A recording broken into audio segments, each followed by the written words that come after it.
2, 1.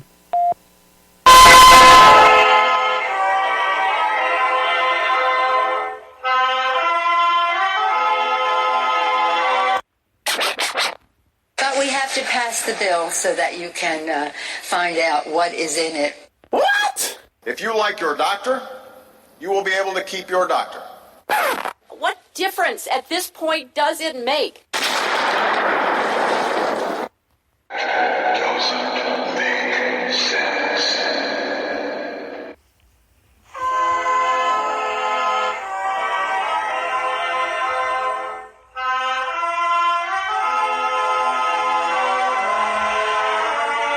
If you're looking to make sense out of what's going on in the world today, then you've come to the right place.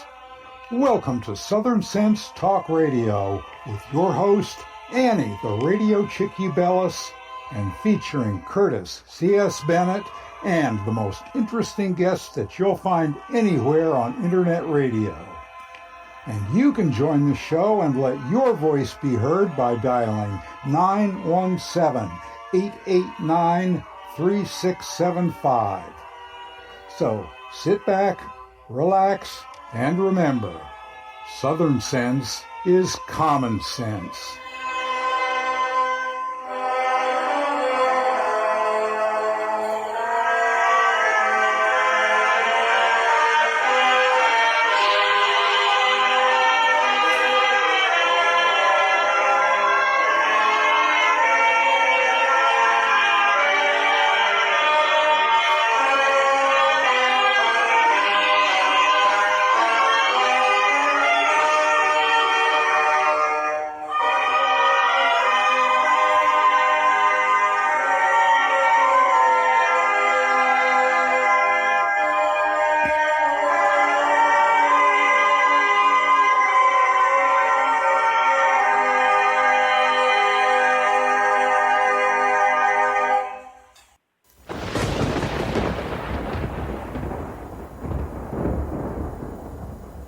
When an emergency strikes, what's your first impulse?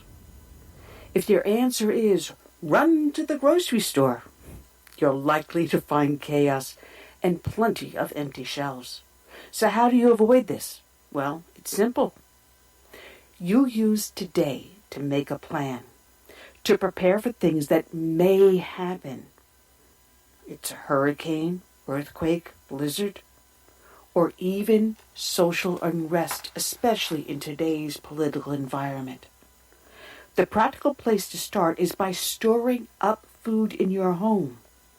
And I use My Patriot Supply for my food storage. If you don't have an emergency food supply, it's time to do so. Here's a great item that makes it really simple. A 2-week food kit that comes in a rugged tote. And it's only $75 when you go to my special website, preparewithsouthernsense.com, or call 888-441-7290.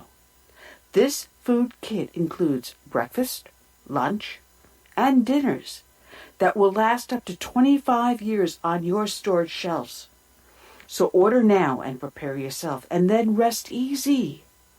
So it's very simple. Just call 888-441-7290 or go to preparewithsouthernsense.com. You know what? Let's make it even more simple than that. You're listening to my show, and it's called Southern Sense, and you know you put a dash in the middle, southern-sense.com, and click on the icon for My Patriot Food. All right. You're listening to another exciting adventure here on Blog Talk Radio, live on BTR. Oh, good Lord. Am I screwing the show up before we even start? Oh, God. Pundit Press, SHR Media up on iTunes, Stitcher, Spreaker, YouTube, Facebook. Oh, the heck with it. Just go to the name of the show, put a dash in the middle, southern-sense.com.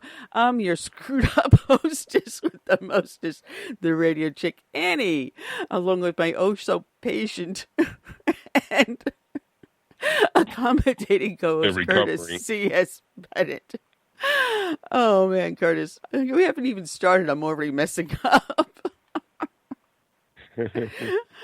Hey, I'm just glad to be back. It's been a week that I've been battling this pneumonia. It's a rare strain, and they put me on 2 antibiotics. That's how bad things have gotten with the overuse of antibiotics. And maybe we can get somebody on the show one of these days to talk about that. But I'm doing a lot better, and I'm happy to be back. Oh man, I'm just hoping I don't end up with pneumonia or whatever, because when we did the show September 13th, I felt like I was coming down with a sinus infection. So I went into my medicine cabinet after we got off air. I took an antibiotic I've been taking for years, and within 10 minutes I started going into anaphylactic shock. And my husband Yanni had to rush me over to the ER. My face was so grossly swollen. My lips were out like about 2 inches. My tongue was swollen. It was hard to breathe. And they had to rush me into a special room because I was starting to code. And they said the only thing that really saved me was the fact that my training as a police officer, for emergency circumstances, is that I knew to take a Benadryl, and took it just before I got into the car, and it slowed things down. But when I hear about antibiotics, I go, oh, no, stay away from me. Stay away. Because I now have to carry an EpiPen. I don't know if anyone's noticed that I wear a silver bracelet on my wrist. It actually happens to be a medical alert bracelet, because the allergies I've developed because of medical circumstances can actually, cost me my life. So I have to be careful. So, my prayers are with you. Oh, geez. Antibiotics and me. Same sentence. No, we're not going to talk about that. Oh, I wanted to mention, Curtis, because I play that commercial at the start of each show for My Patriot Foods, and I actually have them on the shelf. And when I ordered the sample, the reason why I ordered it, because it's low in sodium. So if anyone has a problem with high blood pressure or any other sort of coronary disease that they have to worry about the salt intake, My Patriot Supply has the lowest sodium than any other, these companies that sell their, survival foods. So yeah, we keep them on the shelf. Just going a little hoarse here. So despite the fact that, I have, my freezers are stocked. I've got a deep freeze. I've got a refrigerator in the garage, and the freezer is packed with, foods. The refrigerator itself is packed with stuff I jar myself, sauces, soups, and things like that. I have in the refrigerator part. So I have enough food just in my freezers alone to help us survive for a month, as long as we have them powered up on the generator. But if you don't have a setup like I have, My Patriot Food is a great thing to have, because all you have to do is just have the ability to boil water. Start a campfire, light up your barbecue, boil a little water, pour it into the pouch, and within minutes, you've got yourself food. Good, healthy, nutritious food. So honestly, guys, when I play that commercial, it's because I have it on my shelf. Anyway, welcome everyone to our show. We've got an exciting lineup. A lot to talk about, not just the impeachment, but there's a lot of other stuff going on. We'll be talking to Tom Del Beccaro. And Curtis, you turn on your speaker because I just heard an echo. We also are going to have Teisha Powell. She has a new book out titled Trump Must Win, which is new up on Amazon. John Tamny, whose book was They're Both Wrong, talking about the problems with both political parties. But he'll be talking to us about the impeachment, the U.S. MCA trade agreement, the economy, jobs, and a lot of other stuff that's going on. And then we're going to have a tag team at the top of the show, the last hour of the show, bringing back Daphne Barak and Bill Gunasti. She wrote the one book about To Plea or Not To Plea, about Rick Gates, and we'll talk about that sentencing and what the government did to him. It's just unforgivable what they've done to this poor man. And Bill Gunasti is going to be talking to us about the situations going on between the United States and Turkey and the Middle East. So, I mean, it's a bang-up show. It's going to be nonstop. absolutely nonstop. Well, I'm looking forward to it. All right, I want to welcome everyone that's here in our in the chat room. Thank you. Brain farts already, and I haven't even started. Oh, good Lord. Everyone that's up in the chat room here on Blog Talk Radio, as well as those that are listening live over on Facebook. We're going to have a blast, a really, really, really good show.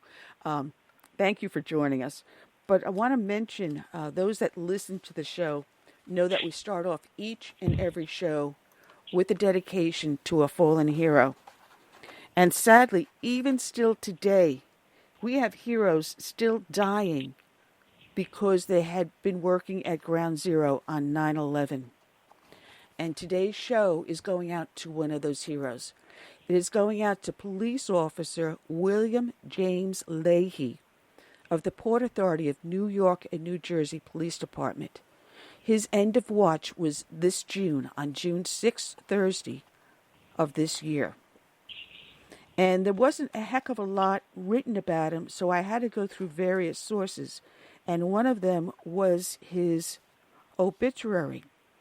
And the obituary was rather terse. It just reads, William James Leahy of Levittown, New York, on June 6, 2019, at the age of 49, devoted son of William and Kathleen, adored brother of Teresa Savab, and cherished uncle of Sean and Connor, beloved nephew and cousin, proud police officer with the Port Authority of New York and New Jersey Police Department for over 27 years, and a 9/11 first responder. And then I found this on the Officer Down Memorial page, which you can find at odmp.org.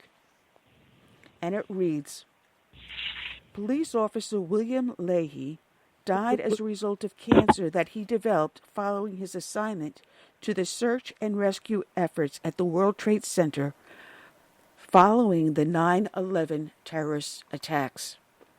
Officer Leahy had served with the Port Authority of New York and New Jersey Police Department for 26 years and was assigned to the John F. Kennedy International Airport. He is survived by his parents. On the morning of September 11th, 2001, 72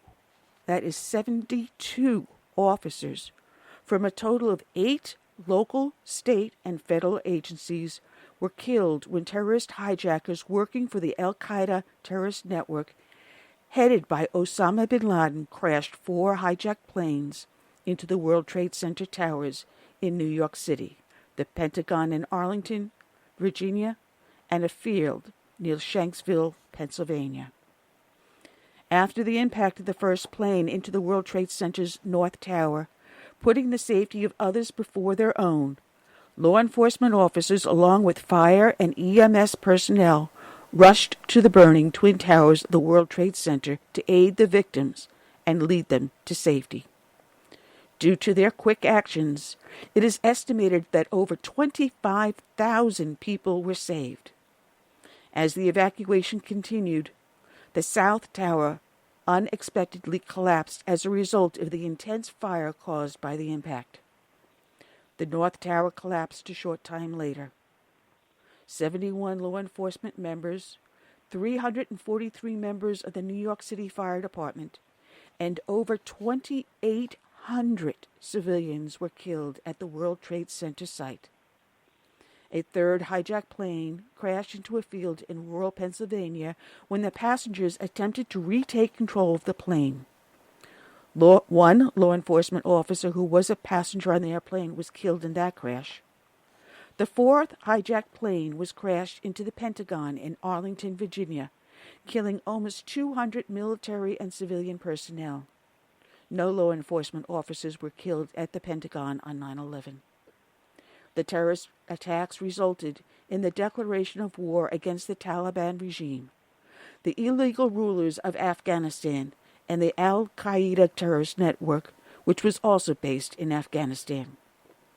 On September 9th, 2005, all of the public safety officers killed on September 11, 2001, were posthumously awarded the 9/11 Heroes Medal of Valor by President George W. Bush. The contamination in the air at the World Trade Center site caused many rescue personnel to become extremely ill and eventually led to the death of several rescue workers, one of whom is police officer William James Leahy. On May 1, 2001, members of the United States military conducted a raid on a compound in Abbottabad, Pakistan, and killed Osama bin Laden. And this was written by Dadine Zuo, listed in Newsday, which you can find at newsday.com. William James Leahy, a longtime Port Authority officer involved in the rescue and recovery efforts after the 9/11 attacks, was a straight-up John Wayne type of guy who was always caring, funny, and loyal, family and friends said. He was a straight shooter. You never had to guess whether he liked you or not, said Dante Castro Rieso, 57, of Massapequa, a fellow police officer who worked with Leahy for more than 2 decades at the Port Authority Police Department. If he liked you, you'd know it. If he'd got a problem with you, he wouldn't hide it. Leahy of Levittown died Thursday,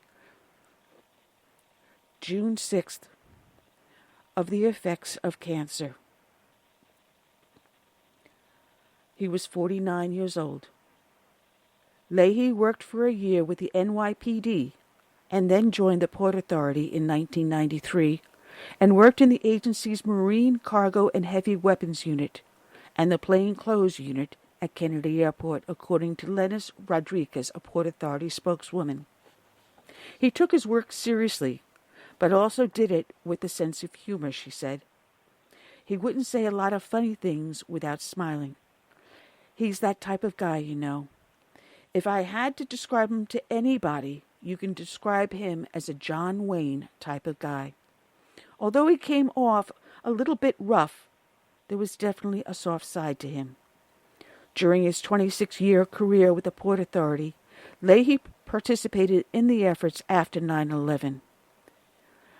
Castro Rieso, who was also part of the rescue and recovery team, said they spent days going through the rubble, looking for survivors and trying to recover any human remains. He didn't view himself as a hero in any way. He was a very modest person. Born in the Bronx, Leahy grew up in Hicksville and attended Hicksville High School and had a close relationship with his family. His family later moved to Suffolk County. He loved his family. He loved his community. His mother, Kathleen Leahy of Miller Place, said, "He called me every day. There wasn't a day he didn't call." During their daily conversations, his parents said they talked about everything from politics to sports. Leahy was a big fan of the New York Yankees, Jets, Rangers, and Knicks, but not the Mets, said his father, William Leahy of Miller Place. He was rough and tough, but had the biggest heart around, his father said. The day he became a police officer, we were so proud. We couldn't be prouder. Leahy's sister, Teresa Svab of Griswold, Connecticut, described him as reliable. He was a very strong man, very loyal. He was a good guy all around. She said in a phone interview, choking up tears as she spoke, "I always knew he'd be there for me." Leahy is survived by his parents and sister. Services were held at Charles J. O'Shea Funeral Home in East Meadow. A mass was offered at St. Louis de Montfort Roman Catholic Church in Sound Beach, followed by his burial at St. Charles Cemetery in East Farmingdale. Today's show is dedicated to Officer William James Leahy. It is also dedicated to all the brave men and women out there that serve as our first responders, whether they are police officers, firefighters, or emergency services. It is also dedicated to the brave men and women that serve in our military, from the birth of this great nation through today and into its proud and wonderful future. We dedicate to them this song by Todd Allen Harrington, My Name is America.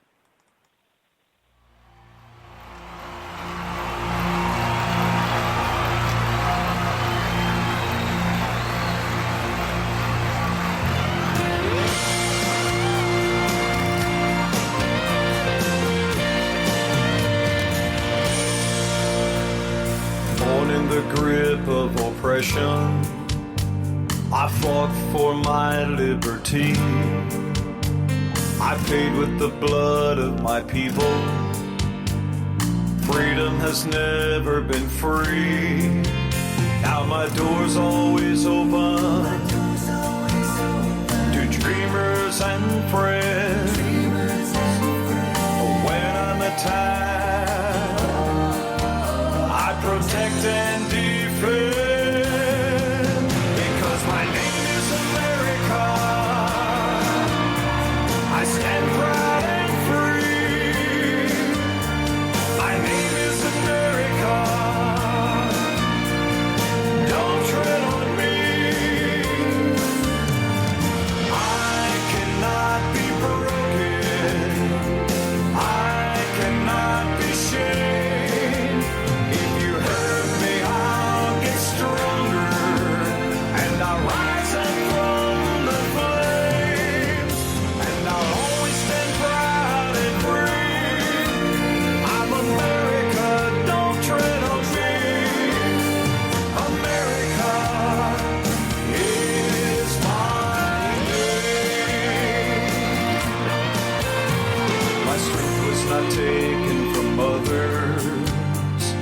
Others gave it to me. They believe in the virtues I stand for. My respect for humanity. Now I'm challenged by tyrants who envy my power, but their vicious deeds become my finest hour. Because my name is America. I stand proud and free. My name is America. Don't tread on me. I cannot be broken. I cannot be shamed. If you hurt me, I'll get stronger, and I'll rise up from the flames, and I'll always stand proud and free. I'm America, don't tread on me. America is my name. For those who need me, I'll always be here. For those who will harm me, I'll face without fear. But I'll always stand proud and free. I'm America, don't tread on me.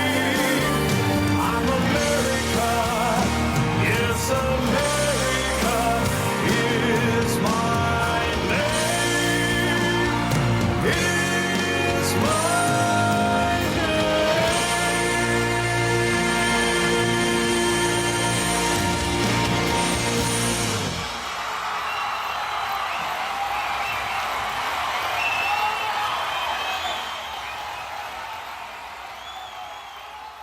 All right, and we're back. You're here listening to Southern Sense here on Blog Talk Radio, SHR Media, The Lone Star Daily News, up on iTunes, Stitcher, Spreaker, YouTube, Facebook, all the heck with it.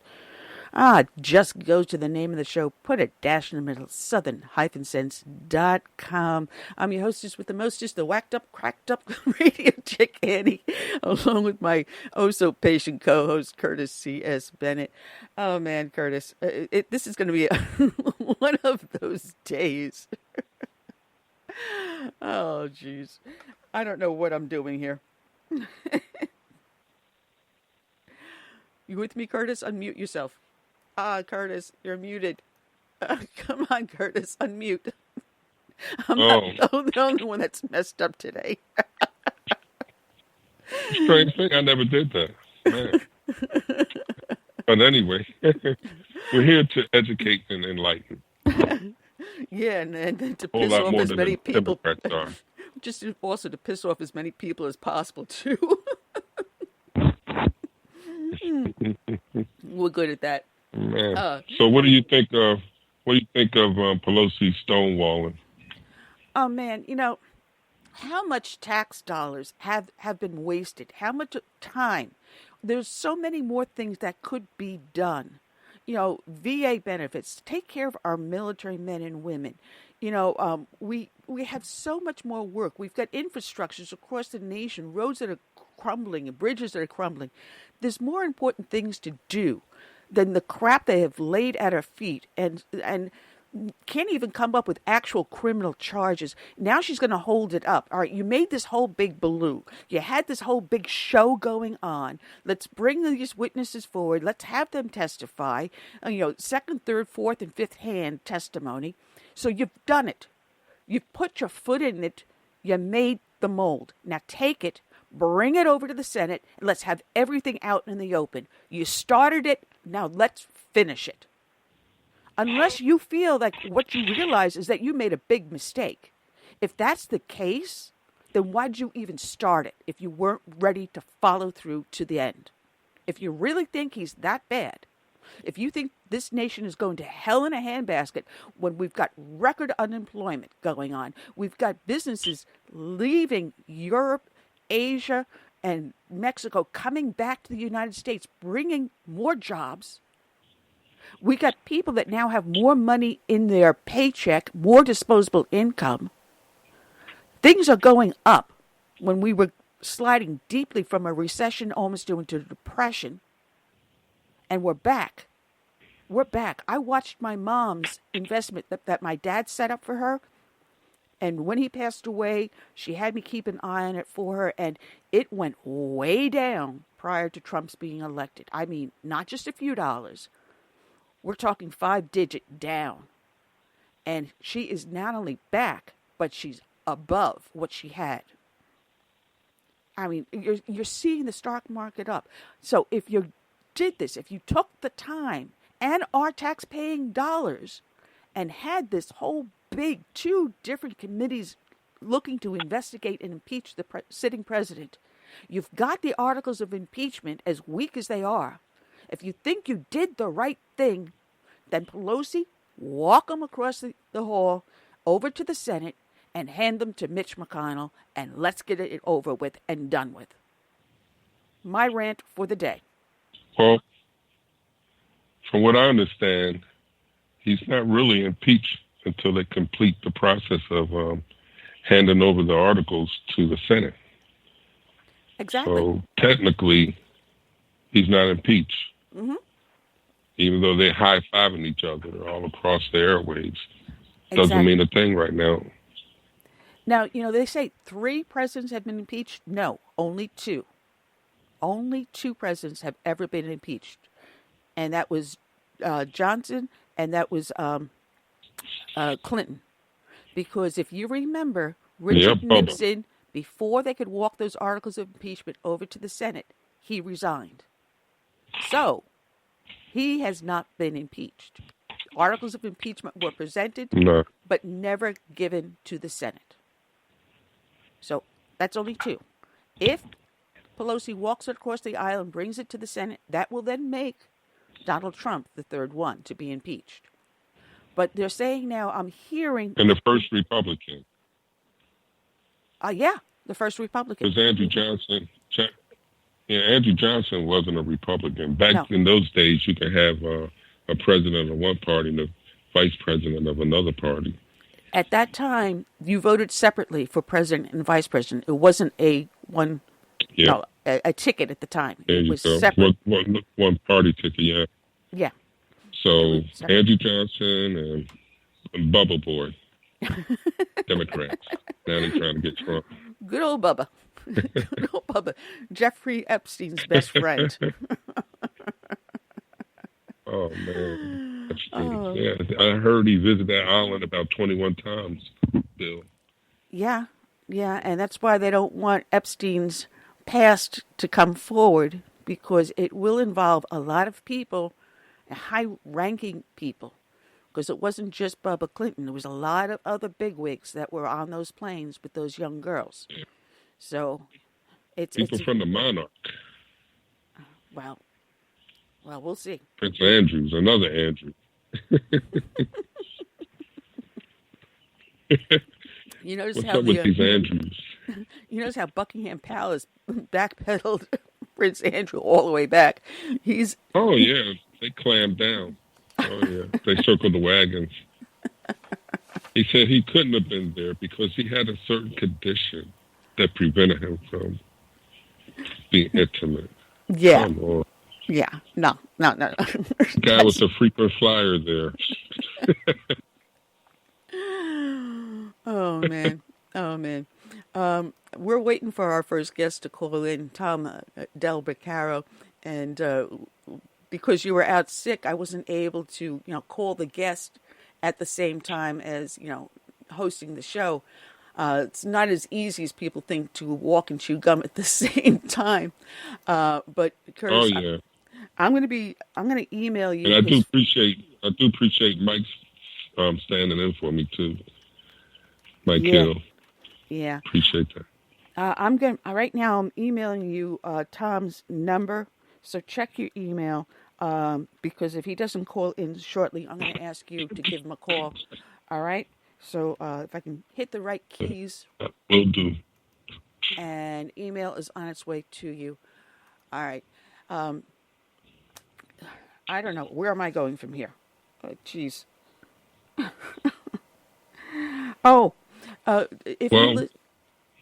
Go ahead, Curtis. We can always talk about the new polls out now that shows Trump beating Biden, Warren, and all those guys by, huge numbers. Huge numbers. And, just keep getting better for Trump. And I think the longer they drag this out, the more powerful and more popular he'll become. Because there's a lot of Democrats are rooting for him now. They won't come out and say it. But, and then we also had that one Democrat who crossed the aisles last week. I believe he's going to become a Republican. Yeah, and there may be more defections. John Van Du was at the Oval Office yesterday making it official that he is crossing over. There are two others that may also be changing party. I had one of the names written down, but I forget. It was one of the ones that voted no on the impeachment. So we'll see. Because if you and then Gabby, she voted president, so I think she might turn Republican too. I don't know about that. She voted president. I don't know about Tulsi Gabbard becoming a Republican, but she is one of the more moderate of Democrats, more of an old school type of Democrat. Ones that like our parents and grandparents were like, more along the lines of John Kennedy, not this liberal, socialist, progressive that they've become, where free money. And if you listen to the debate last night, Yin Yang was again pressing for his monthly Yin Yang. Every person gets $1,000. All right, who's paying for that? Please tell me that. Gee, it sounds so very nice. I'd love to have an extra $1,000, come into my household and not have to work for it. But who's paying for it? Someone has to pay for it. And if you're out there now and you are currently working and you are paying taxes, you're going to see your taxes go up so that some lazy-ass person can sit at home, collect welfare, collect Section 8 housing, collect food stamps, collect the free Obama phone, collect free college tuition, and then throw in Yin Yang's $1,000. So you're working your butt off. You're doing everything to make sure that you're living a good life and your family is taken care of. But your taxes are going to go up because some lazy-ass person is going to sit down and get a free $1,000 coming into their household courtesy of you. great idea. And then you listen to Bernie Sanders, free Medicare for all. Excuse me, Bernie Sanders, people that receive Medicare have that premium taken out of their Social Security check. Sorry, Bernie. I pay for my Medicare. I paid for it when I was working, and it came out as a tax that I paid for through the payroll all the years I worked all my life. And then once I got onto Social Security, it comes out of my check every month. My husband on Social Security, it comes out of his check every month, whether or not he visits a doctor or not. That premium comes out every month. Medicaid is free. Medicaid is for those who can't afford, who are on the poverty level. But even that's being abused. Even that is being abused. So the things that taxpayers are paying for are being badly abused. It's being taken over by people that don't deserve it, haven't earned it, and really couldn't quite necessarily need it. Man, am I on a rant today. I guess I got riled up watching the Democrats debate last night, and God bless my husband. I love this man to bits. I am so lucky. He's watching it, and we're actually hysterical, laughing at some of the questions and answers. And he goes, "This is better than watching Red Skelton reruns and Carol Bennett's show." It was hysterical. Absolutely hysterical. But it looks like we've got our guest in on the line. Let's bring along and see if we have. Do we have Tom Del Beccaro with us? I do. Thanks so much. You do. Thanks so much for having me on.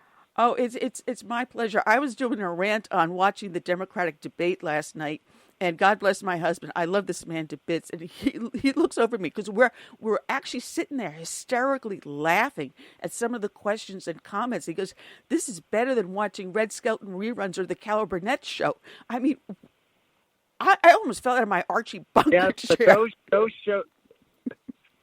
those shows were much less painful in the long run than watching those Democrat debates. Look, they are, I liken them to the Labour Party in England in the 70s. They're just the party of government. They think government's the response to everything. It's going to guarantee jobs. It's going to give away everything free. And that's who they are. You notice in these debates, there's almost no discussion of small business, which, of course, is responsible for, 80% of new jobs every year in America. They don't talk about it. All they talk about is government and and by implication, raising taxes. You know, it's funny because we have a guest coming on later on, Teisha Powell, who wrote a book, Trump Must Win. And I got to mention that you have a new book out also called The Divided Era, and how timely that is. But it's easy. It's so easy to open a business here in the United States, despite the fact we've got, some odious regulations. Try doing that in any other country in the world, and it's almost impossible. Now, unless you've got the huge bucks behind you. And here, a guy on a shoestring can start a business today and then within a matter of months be able to hire people and give people jobs and benefits. Yeah, if you look at it, most of the innovations in the world happen in America. They don't happen in the European Union or Australia or other places. People come here to start businesses. It's no mistake that Facebook's here, Twitter's here, Google started here. But the Democrats would kill a lot of that off if they had their way with all of their regulations. It's getting harder to start businesses in America, but fortunately Trump came along, reduced taxes, reduced regulations, got government out of the way, and that's why the economy has responded so well. It's funny because you and I are both from Long Island, and we're very similar in age. I'm not going to tell you how close. Ladies don't tell. But, I bought into a business. I took a college degree in business administration out of Nassau Community College. And, 2 years out of high school, I was a small business owner. And when Reagan came into office, we expanded the number of people that worked for us from about 5 or 6 to 13. Trump is doing the very same thing. The same way Reagan was able to reduce regulations and ease taxes so that we could do these things, Trump is doing the same thing. And the backbone of America, the people that employ the largest number of Americans, as well as legal immigrants, are small businesses. Yeah, they're responsible for 80% of the job startups, and in a similar number, almost 80% of all the new jobs in the last 5 years have gone to minorities in this country. Why is that? Because the economy is expanding so much, and the base of employees has expanded so much that it's reaching virtually everyone. And now that USMCA is passed and the phase one of the China deal, you can expect an expansion of the economy next year to reach even farther and to raise wages. It's a simple formula. The less something costs, the more of it you get. That's called the law of demand in economics. The less something costs, including employees, the more of them you get. And the Democrats don't understand that. They don't have real jobs in their lifetime, and they think that, you just pass laws and things work. No, laws tend to act like a wet blanket on the economy, and they'll never understand that. But Trump, of course, does. He's a businessman. He understands budgets and costs. Unfortunately so. I don't know where the Democrats go from here. They're having trouble with impeachment. Apparently they didn't realize that you're supposed to send it over to the Senate when they started this. But what's their message next year? Government takeover, which isn't popular when the economy is growing. No, it's not. And you mentioned the USMCA, and there was a piece over in Fox Business that I pulled up on this one. And the bill is on its way over to the Senate for Mitch McConnell to present it. But I loved it, the fact that Nancy Pelosi's taking credit for it. And my husband and I are looking at each other, wait. Let's stop right here. Who sat down and negotiated with the president of Mexico and the premier of Canada, as our unfortunately deceased friend Kel used to call the shiny pony, negotiated the terms of the USMCA and got everyone on the same page? Who did that? It wasn't Pelosi who sat down and made these, battles with these two world leaders.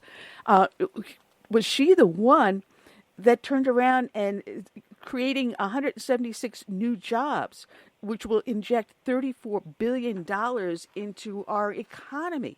Was she the one that sat down and said, well, if we wanted these automobile components and stuff not to have tariffs, then 75% of these components now have to be produced in the United States?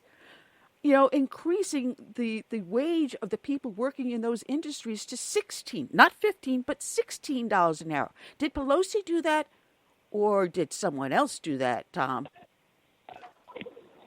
This is typical of the Democrats. Pelosi blocked this for over a year.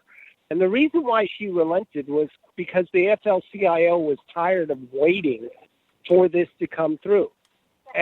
But CNN, NBC, ABC, the rest of them want to give credit to Nancy Pelosi for relenting. It's typical, the mentality. It's typical of government. When government allows it, they create it. That's their mentality. It's really a joke. Sorry for the background noise. I'm in JFK, headed out. But, yeah, it's typical of today. She stalls it for a year and then takes credit because she relents. Well, I got a funny story to tell you about Kennedy Airport, because my dad used to work for a company that did the high-fidelity equipment. He used to travel back and forth to Europe a lot. The first time my mom drove him to the airport, we were living in Brentwood at the time, and they put the luggage tags on his luggage. Before it was called Idlewild, and then they turned it over and called it John F. Kennedy Airport. And as they're putting the tags on his luggage, she goes, "Hey, they put your initials on your luggage." My father's initials were JFK. So every time I think of John F. Kennedy, I think of my mom going, "Hey, they personalized your luggage." So travel safe there, Tom. That is funny, though. Yeah. Yeah, that's a great story. And she later on owned a travel agency on Long Island. So every time she booked something for JFK, I'm going, Mom. Anyway, we were talking about the impeachment vote, and Nancy Pelosi carried on. She wants it bipartisan. She wants it where it's fair. It's going to divide the country, which it has. But we're finding that there was no crossover. And they say that Justin Amash crossed over. No. Justin Amash was never a true Republican from day one. And he became an independent, so you can't even call that. But you had 3 Democrats cross over. One has now officially become a Republican. The other 2 are toying with the idea. But how much has this cost the American public, and how much work has not been done in Congress because of this? Well, if you look at the last 3 years of what they've been doing, they've wasted well over $50 million in this kind of stuff. And it's really what this is taxpayer-funded opposition research and smearing. But this is all they got, because socialism is never sold on the merits. It's sold on the other people are really bad, so vote for us. The other people favor the rich, and the rich are hurting the poor, so vote for us. The other people are out of control, and there's societal discord, so vote for us. That's the Democrats' that demonization is their program. And that's all they got. It's probably why they want to hold on to this a little bit longer, because they don't really have anything to talk about except for to take away your health care insurance. It's funny because they keep on dividing us. You're either Latino American, you're Black American, you're Hispanic American, you're this American, that American. And I like what my friend Lloyd Marcus always says, I'm an unhyphenated American. And if you look at the way today's society is, we have such an intermingle of different races and cultures that we've never seen before. We truly are a melting pot, but they don't want us to be. They want us to be a tossed salad that goes rotten within a matter of a couple of days. And they want to divide us. How are we going to bring America forward progressively if they continue to divide us? Well, that doesn't work, especially when you look at that. Their programs over the years have stalled economic growth. And when you have no economic growth, groups turn upon each other. You had those that were here versus immigrants. During the Obama years, you had a lot of racial overtones. That's what happens when the economy stalls. But when the economy's growing, people do meld together. Back in the late 1800s, we had, between 1860 and 1900, the U.S. population doubled. When you consider the fact that 700,000 plus died during the Civil War, that's a remarkable thing. Now, why don't we read that there was intense discord between the races that were coming over here during that period of time? The answer was because the economy increased 400%. People found jobs. They didn't fight each other. So the key is economic growth. And Kennedy understood that. My new piece at Fox News talks about this. When the country was divided, when Kennedy took office, keep in mind he was the first president to win, having lost more states than he won. He came in and he set national economic goals that everyone could participate in, and Reagan did the same thing. So we got to stay on this path of a growing economy so that people worry less about what their neighbors are doing because they themselves are doing well. When the Democrats get in power, the economy stagnates and people fight each other. Tom. This is my co-host, Curtis. Go ahead, Curtis. Tom, you were once the head of the GOP party in California. Have Republicans given up on reclaiming California, or is there hope? And if there's hope, what do we need to do to overcome this deficiency that we have over there as a party? Well, the answer is there's always hope. Keep in mind that Pennsylvania had Republican supermajorities, a union state. Wisconsin flipped to Republican. Michigan flipped to Republican. And in those states, the Democrats did so poorly that voters were willing to switch and support the Republican Party. But that's only because in those states, Republicans gave a strong alternative policy, a set of policies. In order for California to move to the right and towards sensibility, what would have to happen is the Republican Party would have to offer strong alternatives to the terrible policies that are killing off the middle class in California. Right now, they're not doing that. I've advocated that for years. When they wake up and do that sort of thing, you can expect things to improve, but not before.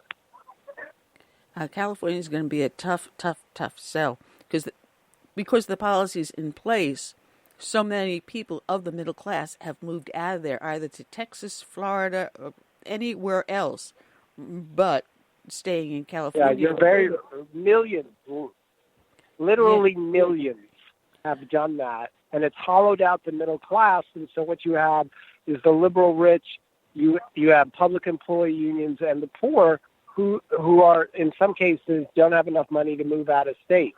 And that population is being replaced with, in significant part, by people who are dependent on welfare. And so California is going to get a lot worse before it gets better. And that's a shameful thing because it's such a beautiful state. And at one point, California was the breadbasket of the United States. They would, all our avocados, pecans, fruits, vegetables were coming out of California. But because they killed the agriculture in California, we're seeing it come from Chile, Argentina, anywhere else, but instead of grown here in the United States. We still have Idaho potatoes. Long Island was known for broccoli, cauliflower, potatoes. We don't see that on Long Island anymore. And they killed it on Long Island. They're killing it in California. It is a shame. Oh, corn, too. Sweet corn from Long Island, sweet corn. Yeah, you're right. You can't find it. They are killing it off. Actually, the Central Valley played a central role in ending world famine. But the politicians in Sacramento literally believe, that farming hurts the environment. Now, the joke about that is, or the idiocy of that is, they are killing off farming, and that's resulting in imported food from China and Mexico, which use even more pesticides. So it's unhealthy and bad for the environment, but they don't think that far out or that strategically. They just think if they pass the law, the world will get better. Don't get me started with these climate alarmists. I mean, you need CO2 for the forest and other plants to survive. CO2 is a good thing. Yes, we do have a problem with pollution caused by smog and for some other plant outputs, manufacturing outputs, but that's become under control. And what I found was, and let me pull up these stats, I've got about an inch of notes here, that since President Trump has taken office, a little known fact is that he's been cleaning up the environment and no one's been paying attention. And I'm looking for the notes, and I'll find it probably by the time you get off air. But he has had the EPA. No, but it's true that the United States is leading the world in the reduction of pollution without the Paris Accords, which the Paris Accord was a joke because India and China, where, you go to what was Bombay, now Mumbai, and you have to walk around with, I went there in the 80s, different story. Now you have to walk around with a mask, and sometimes you can't even see down the block. And so, look, our environmental policies in that regard are ridiculous. You're right about CO2. Human beings are about 18.5% CO2, but then again, the left would like to outlaw human beings for the future as well. Well, here it is. I found it, the fact checks here, that pollutants have dropped. Emissions of key air pollutants have dropped since 2006, some by double digits. EPA emissions of all air pollutants dropped between 2016, 2018, and lead and sulfur dioxide concentrations dropped by double-digit percentages during the same period. The EPA has cleaned up 109 bodies of water through the Clean Air Act since 2017, and partnered with states, having awarded nearly $20 billion or more for 4,500 clean water projects. 2019, this year, the EPA eliminated all or part of 27 sites of Superfund lists of serious hazardous waste, the largest number in 15 years. We're not doing anything for the environment. Did you know that, Tom? Yeah, Trump could give away winning lottery numbers, and he would get blamed for waiting so long to do it and giving it to the wrong people. That's where we are in America today. But his high approval rating among Latinos in the 30s and Black Americans in the 30s would set records, and if they actually voted in those amounts, could lead to a comfortable victory this fall. Yeah, we're going to see a backlash because of all the stuff that's going on. And, I had a laugh because I'm retired NYPD and retired back in 96, so I sometimes follow what's going on. And at one point, New York State passed a law that no one can carry more than 7 rounds in their weapon, and saying, oh, that's going to go real good in a gunfight. And I thought New York was really bad. They finally rescinded that law.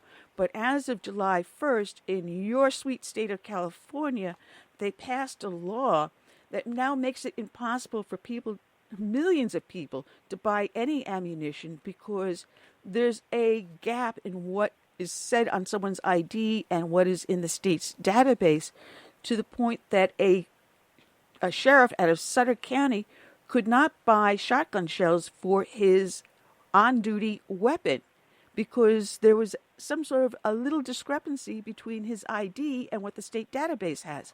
It's crazy. You got to show ID now just to buy rounds for your legally owned weapon? Yeah, well, that's California for you. Look, California passed a law that said if you assemble a gun, you got to register it. Okay, law-abiding citizens do that. But if you're assembling guns as a criminal, you're not going to say in your head, okay, before I use this, I better go register it.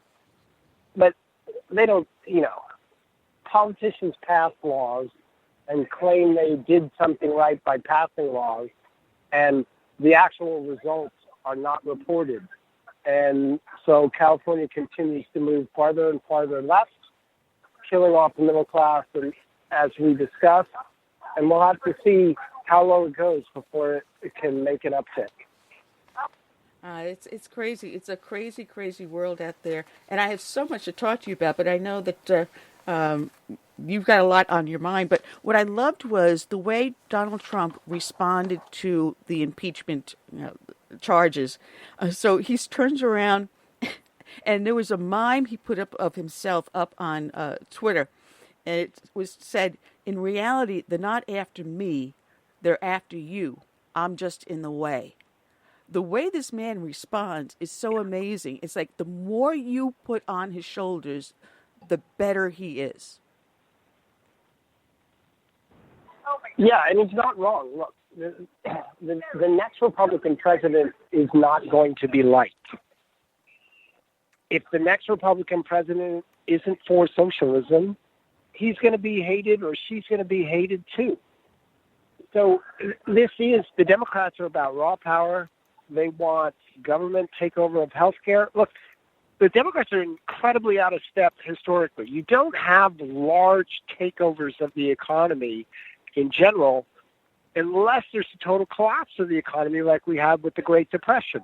That's when a lot of government programs came in. I'm not saying it's right. I'm just saying usually government grows in response to some significant problem. Right now, we don't have a significant economic problem that would warrant government takeover or even make that fashionable. I'm not for government takeover at all. But the point is, the economy's doing well, and the Democrats want to take over the economy. It's nuts. That it is. It is absolutely nuts, and I don't see it getting any better anytime soon. But we've got to stay on the ball here. And I think the giant has been awoken across America. And one of the things we see is that the number of people that are coming forward out of the Republican Party to start running for office. We've got 3 young women, they call themselves the Mod Squad, that are coming forward in key states, one of them being Michigan, Florida. We're seeing people coming out of the woodwork, and I have a dear friend of mine I've known for the last 10 years.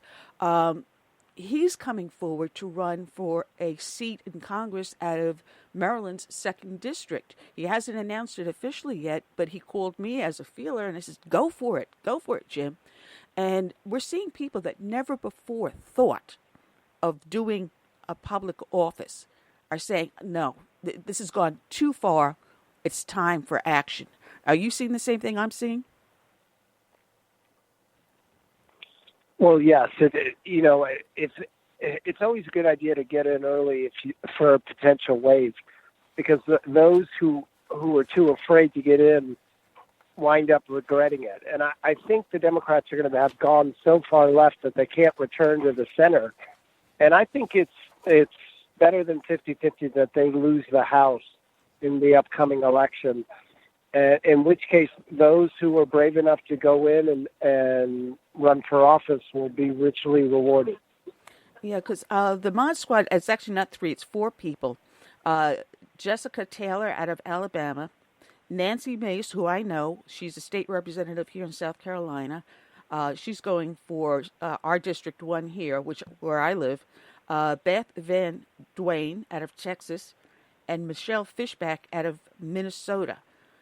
You've got 4 women on the Republican side, and you're not seeing the Democrats as enthusiastic as I see Republicans being. And there's a number of women. I think California, there's 17 women running for office, and a number of good congressional candidates with a good shot at taking some of those seat backs that were lost in the last election. And in districts where Trump won, that the Democrat candidates voted for impeachment. So I think 2020 is going to be one of the ugliest years in American politics.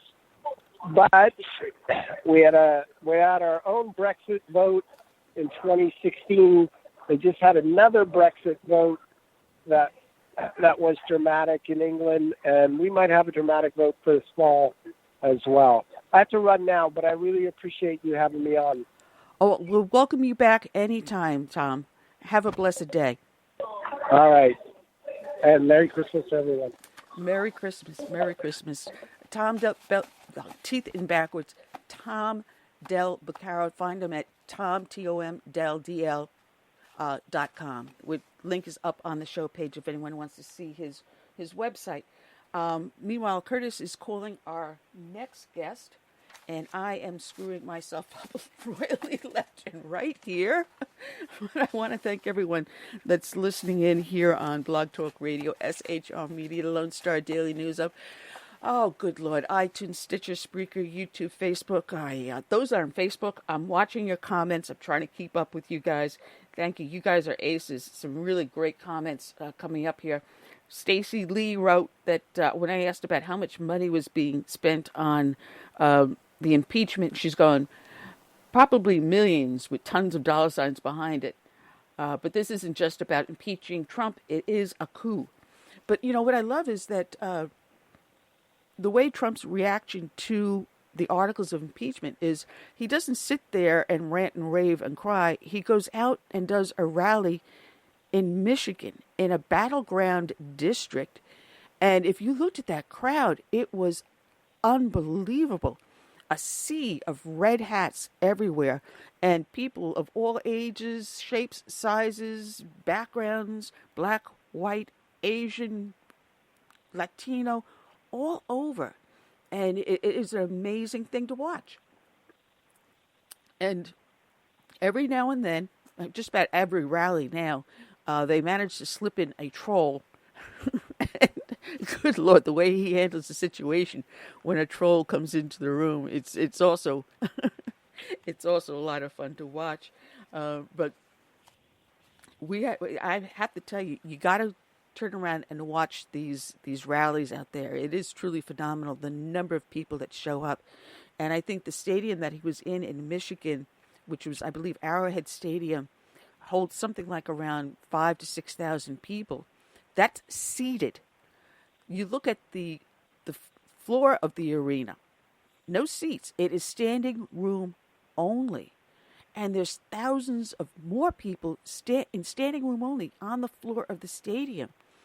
Try to find that at any other rally of any of these Democratic candidates out there. And I'm hoping, Curtis, where did you go? Curtis, do we have our guest on the line, Curtis?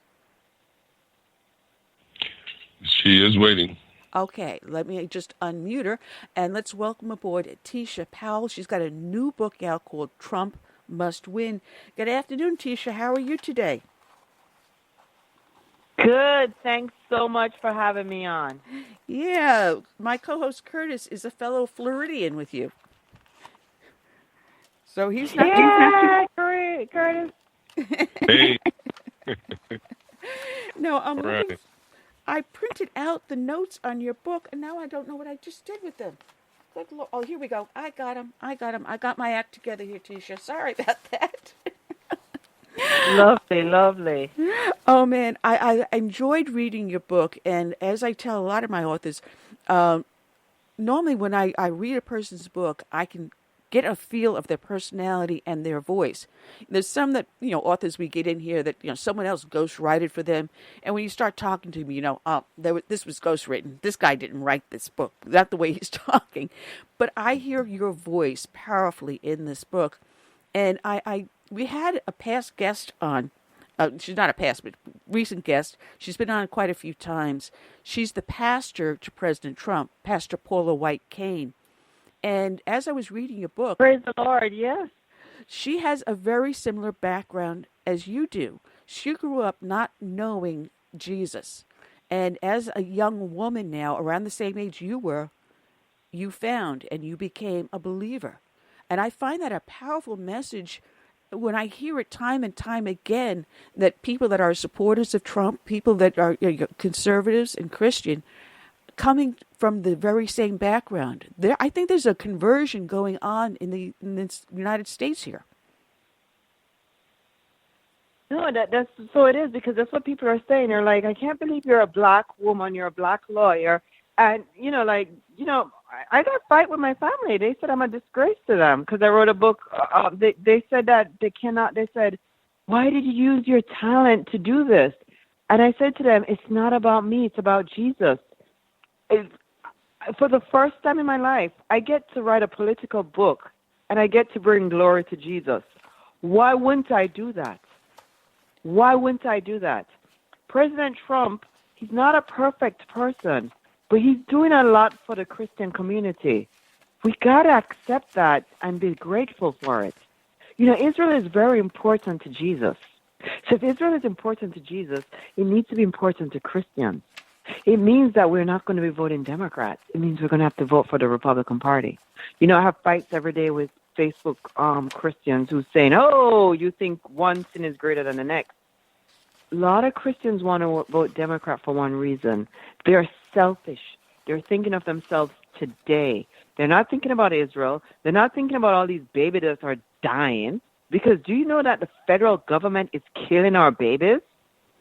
Do you know the federal government has the power to stop babies from dying in America? And they're doing nothing about it. They're telling women, go ahead and kill your babies. Go ahead and kill your babies. Go ahead and kill your babies. We got to put an end to this. And I'm saying if we can weaponize a government to go ahead and do the Christian cause, why not? Why not? People don't realize that more people, I'm not calling, unborn, I call them the preborn, they are people, have been killed by abortion than died in the Holocaust. And that's a scary number.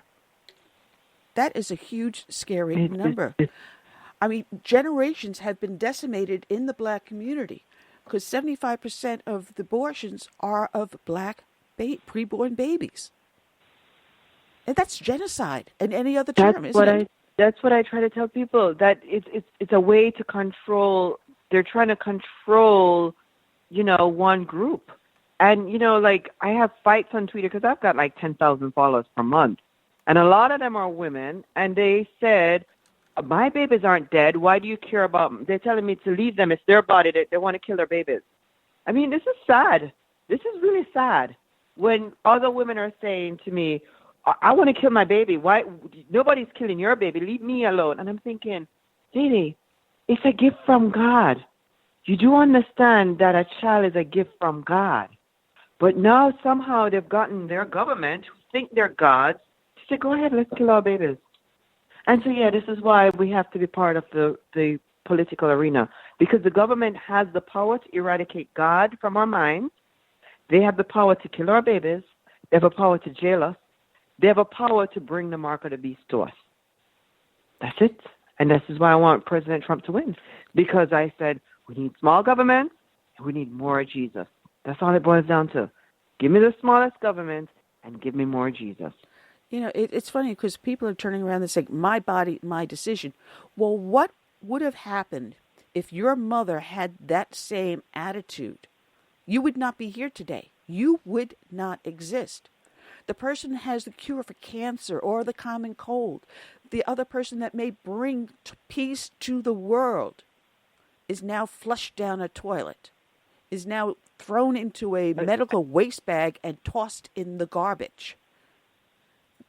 Think about that. That's what I said. I said, you know what? We could have already solved, we could have already cured cancer or diabetes. We might have already killed those people.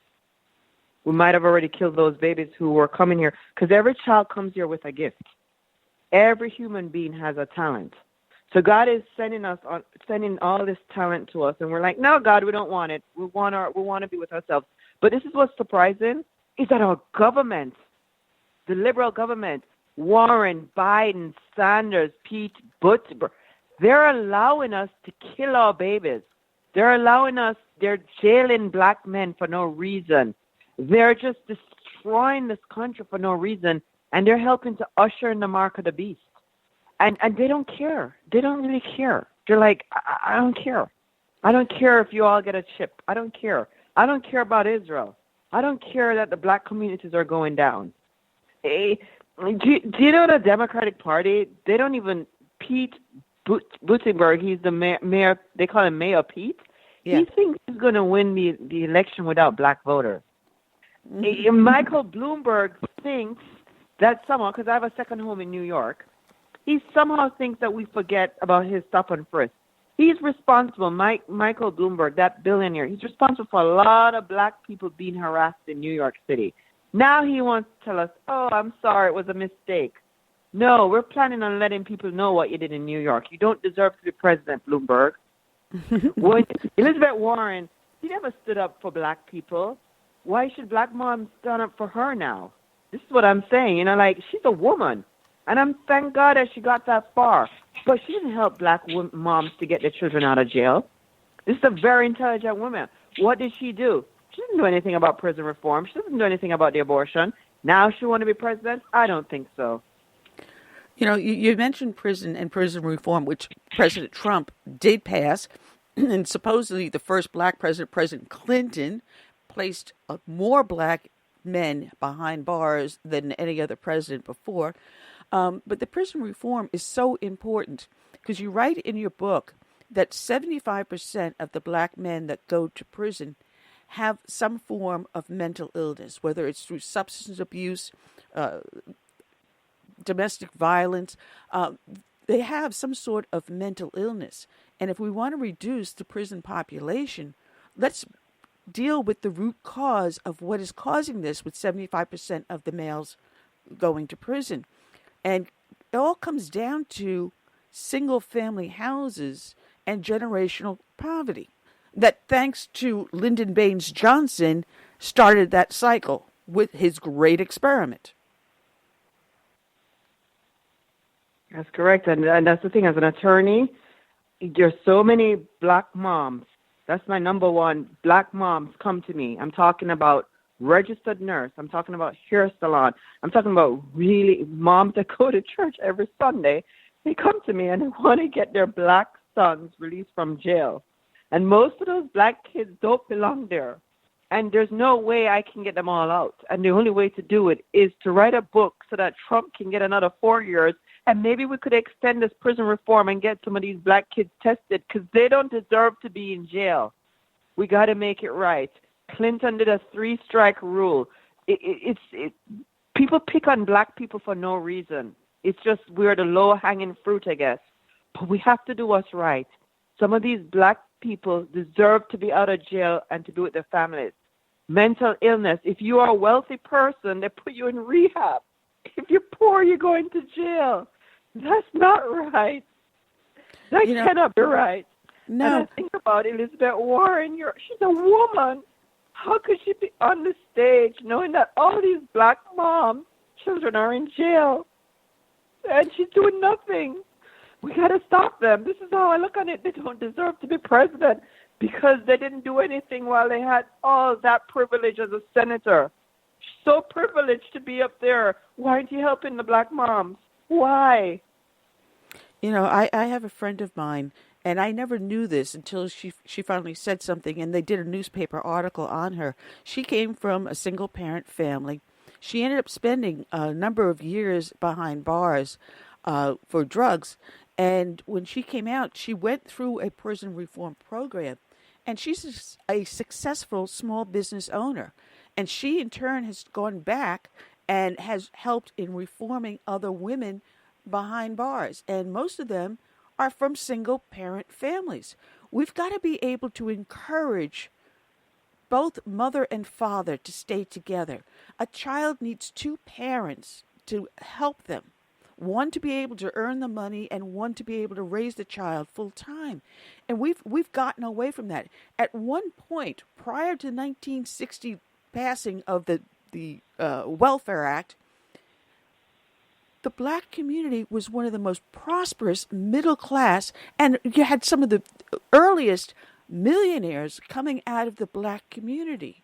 There was one woman who became a millionaire by selling cosmetics door to door, and she ended up with her own chain of cosmetics. There's so many stories that are historically there, not taught. And yes, you can be as prosperous as you want, but we need to start having a stable home first in order for that to happen. And this is what you write about in your book. One of the many things you write about in your book. That's correct. And this is just because I am going to be, this is my God-given gift now. I got to help strengthen the black community. There's a problem. There's a problem in the black community when you're having 5 baby mothers and you're not paying child support. There's a problem. White people are not doing that. We need to do more as a black community. We need to get them back into churches. We have to talk to gang members. Their lives are being cut short. They're reaping what they're sowing. You can't use the Bible said an eye for an eye, tooth for a tooth. He who lives by the sword will die by a sword. We can't have 16-year-old black boys dying. They have a life in front of them. We got to strengthen them. They have been called to do more than enough. They weren't called to shoot people up. They're not going to get out of it. Either one other gang is going to kill them or police is going to kill them. But they're not going to make it out alive. And we got to let them know this is not the way out. They're loved by Jesus Christ. People got to know that.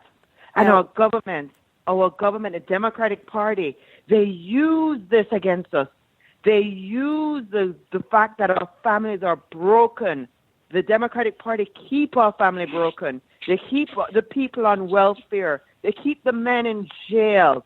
They have us do all this abortion that we can be on the bottom. And they said, don't worry, we're going to take care of you. It's all about power. That's what the Democratic Party is doing. They take the power from the black people. That's all it is. And they take us for granted so much they don't even care about our votes anymore. No, and you're not looking for government for federal dollars to come down. You want to do this through education, through outreach, by turning around and living by example, by having a president up there that is providing jobs for people so they can turn around and say, hey, listen, I've got money, I can start a family, I can buy a home. You want to give them a hand up, not a handout, right? Yeah, yes, that's exactly what I'm saying. And that's what we have to do. We have to start educating them. But the black community, they're not open to it because they're afraid. They're afraid. They're like, why? And even they're telling me, you need to get back with the Democratic Party. Why are you doing this? Oh, you're going to be in trouble. And I'm thinking to myself, that's another thing, too. I'm getting to get more racism now that I'm backing Trump than ever before. People are threatening me. I'm like, it's ridiculous. I thought it was free in America. I got permanently suspended from Twitter for tweeting about Trump. We're not free as black people to just back the Republican Party. The top Democrats don't like us. And then you say to yourself, you're not very free. You think you're free, but you're not free in this country. I think there's about 4 major reasons why the black community find themselves in the situation that they are now. And like you mentioned before, one is broken homes and a failed educational system and a lack of God in their lives. But I think also a lot of blacks have opted out of the American dream. And I think that's because they have been so brainwashed, so propagandized by the Democrat Party that America was never about, the black community. It was all about whites. And I think they fell for that, and somehow we have to change that way of thinking. We have to reclaim the educational system and, like you said, put God back in to their lives and fix these broken homes. I think only then will we have some chance of getting these people, to a point where they were once we were in Reconstruction after slavery. I mean, blacks were prospering after slavery. So the Democrat Party got a hold of them. Very unfortunate. And that's the thing. I grew up in Jamaica, so I didn't even know I was black till I got here at 19. I didn't even know I was black, and it was irrelevant. And I speak to a lot of black Americans, and growing up in Jamaica, my parents always told me education leveled the playing field. And I said to black people, why aren't there more, because my sister's an airline pilot. She's black, she's an airline pilot. I said to them, why aren't there more black people educated? And they said, oh, because in America, we didn't really push education. We pushed being a football player. Who gave you that option? White people put that in their heads. The Democratic Party put that in their heads. Don't go to school to be educated. Go be a player. Because they wanted so badly to take one group and put them under. And you're right. I didn't even put in my book, I don't think I can reach the 50 and over. I think I reach the 50 and under. And I think that we need to start letting black people know that they're more than enough. They can conquer. Education, there's nothing wrong with our skins. All men are created equal. And they got to see that government is here to divide us. Government is not here to be our friend. So for a black person to say, I'm going to vote for a Democrat, they're not your friend. If you see what they're proposing on stage yesterday, it's keeping you home, making $1,000 a month. That's what they're proposing. Giving you more government benefits. The more government benefit they get, the more power they receive. That's what it all boils down to. Yeah, and when you say, you're placing them on the Trump plantation. is like, no, get a job, work, and do the best you can. No, it's a change in mental attitude that we've seen. It's the easy money, the easy path. You become a rap star. You become a YouTube video star. You become a sports star. The easy path, the easy money, not working to obtain your objective, but taking the easy way to do it. And if you can't do the easy way, then you can always fall back on welfare, Section 8 housing, food stamps, free Obama phone, free internet, and Yin Yang's $1,000 a month now. It's an easy path, no longer teaching people to be responsible for themselves and willing to work. And again, you talk about work being actually a service to our community, to our fellow man. And that's not the path anymore. Just take the easy path. If not, sit back, get your Doritos, watch TV, and let the federal checks come in. So that's another thing too. Like, if they propose all this socialism, how do we as humans fit in God's plan? Because if you read the Bible, it says, by the sweat of your brow you should eat bread. So now they're proposing, no, you're not going to sweat your brow. The government is going to just give you money. They're destroying God's creation like that. That's what it boils down to. We all need, one thing about work, if you know you're working with random people, it's for social and spiritual connection. That's what it boils down to. That's why God wanted us to work. He wants us to be around people. He wants us to serve others. That's what it boils down to. Thank you. No, thank you. My head hurts. No. Oh, you feel bad. Here's a candy. Oh, Merry Christmas. Oh, these are simple stuff that you get to practice every day when you work. When you don't work, you're never going to practice that. The devil is going to find room for you. And I'm thinking, how can people not see what the federal government is up to, the Democratic Party is up to? They're about to destroy God's creation because the Bible said, by the sweat of your brow, you shall eat bread. There's no way out of that. There's no government. Warren, Biden, Sanders, you can't change what God has created. And this is why I said we need to vote for Trump. He's less of the two evil. Government is evil on a whole. One is a little bit less crooked. No, it is a fascinating book called Trump Must Win. Discover the dark days and the dark dilemma Americans will face. Uh-oh, someone came in. Yes, my kids. Trump must discover the dark days Americans will face. Yes, it's a fascinating book, and I think it's important that people understand where you're coming from. You're not asking for more federal dollars or federal interference. You want people to be personally responsible, to do what is the right thing to do. You talk about the reason why you wrote the book. You also address immigration. And it's something that, the Democrats are going, open borders, sanctuary cities. But there is a lock on the door for a reason. And if you read the poem on the bottom of the Statue of Liberty, they talk about giving me, you're hungry, you're tired, you're poor, you're huddled masses, talking about letting them in. But the last line is, I hold my shining lantern to your door. There is a door there that you must gain permission to enter into. The same as there is a door to the gate of heaven. You're saying that there are doors and locks for a reason. Let me go into immigration for a minute there. Let me go into it because I was an immigration attorney. First of all, legal immigrants are entitled to come here. So people who are coming on a student visa, if you're bringing a lot of money or visas, so you are getting the federal government, the United States government is saying, go to the embassy. If I give you an approval, you can walk in. So Trump is for legal immigrant. If you go to the airport, there's a lot of legal immigrants coming in. The Democratic Party is for illegal immigrants, and I'll tell you why. A lot of lawyers make $3,000 a year off one illegal immigrant. That's what people are not telling you. This is the real truth. When an illegal person comes here, they don't have any papers. I work with these people. It's very depressive. They are working under the table in America, and every year, I've gotten like 10 or 15 of them a year. Every year, they have to find $3,000 to pay to try to get their paperwork. That's why the Democratic Party, full of immigration attorneys, are saying, come to the borders, because they're making $3,000 a month off them. This is the part nobody's getting to understand. This is the part that nobody's getting to see. These people are working under the table, and they're being taken advantage of by lawyers and smugglers.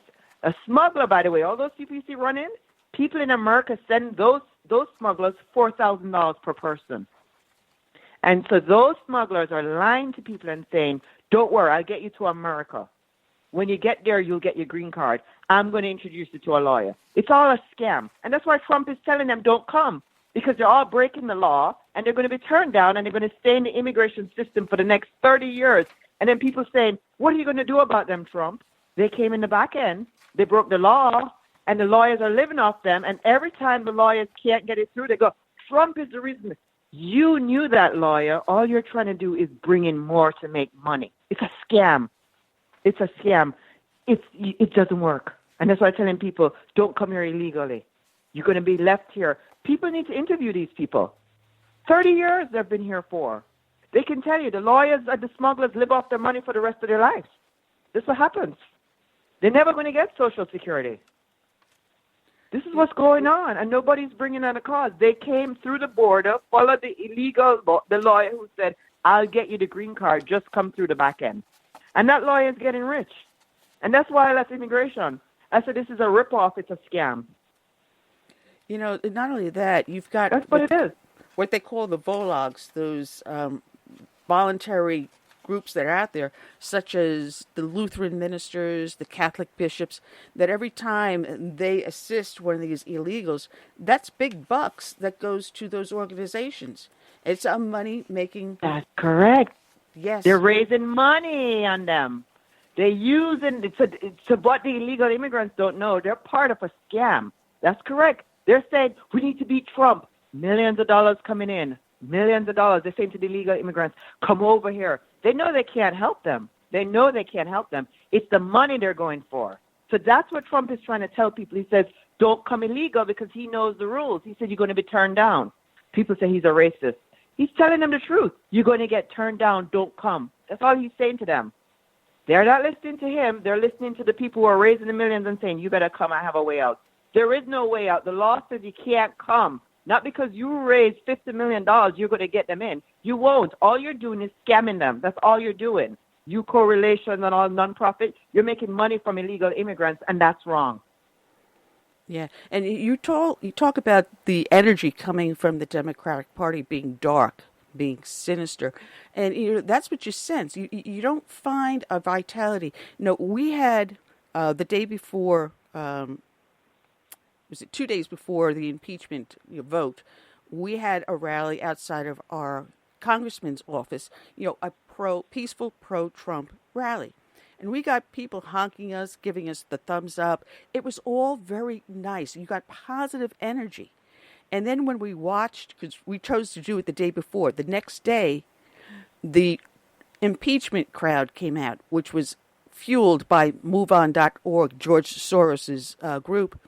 And the negative energy that was coming off of that and the signs that they were carrying were nasty signs. We had good ones. I mean, I made fun of my congressman because he tried to bring beer onto the floor of Congress, so I call him Joe Beer Can Cunningham. But, we had a little humor. There was no humor. It was dark. That's exactly what I see. I've been around Democrats before, and all they do is cry, talking about just crying, and want more federal dollars. That's all it is.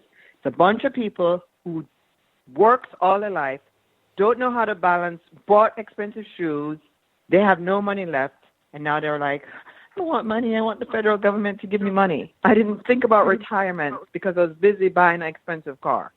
That's exactly what it is. They're all negative. It doesn't matter how much money you give them, they want more. They want more. They want more. They think the federal government owes them money, and they're always complaining. They're always crying. And it's like, this is just so negative. Teisha, speaking of cars, I think it was New Jersey that just passed something, a law where immigrants, illegal aliens can have, like, driver's license. What do they expect to gain by that besides voters? More power.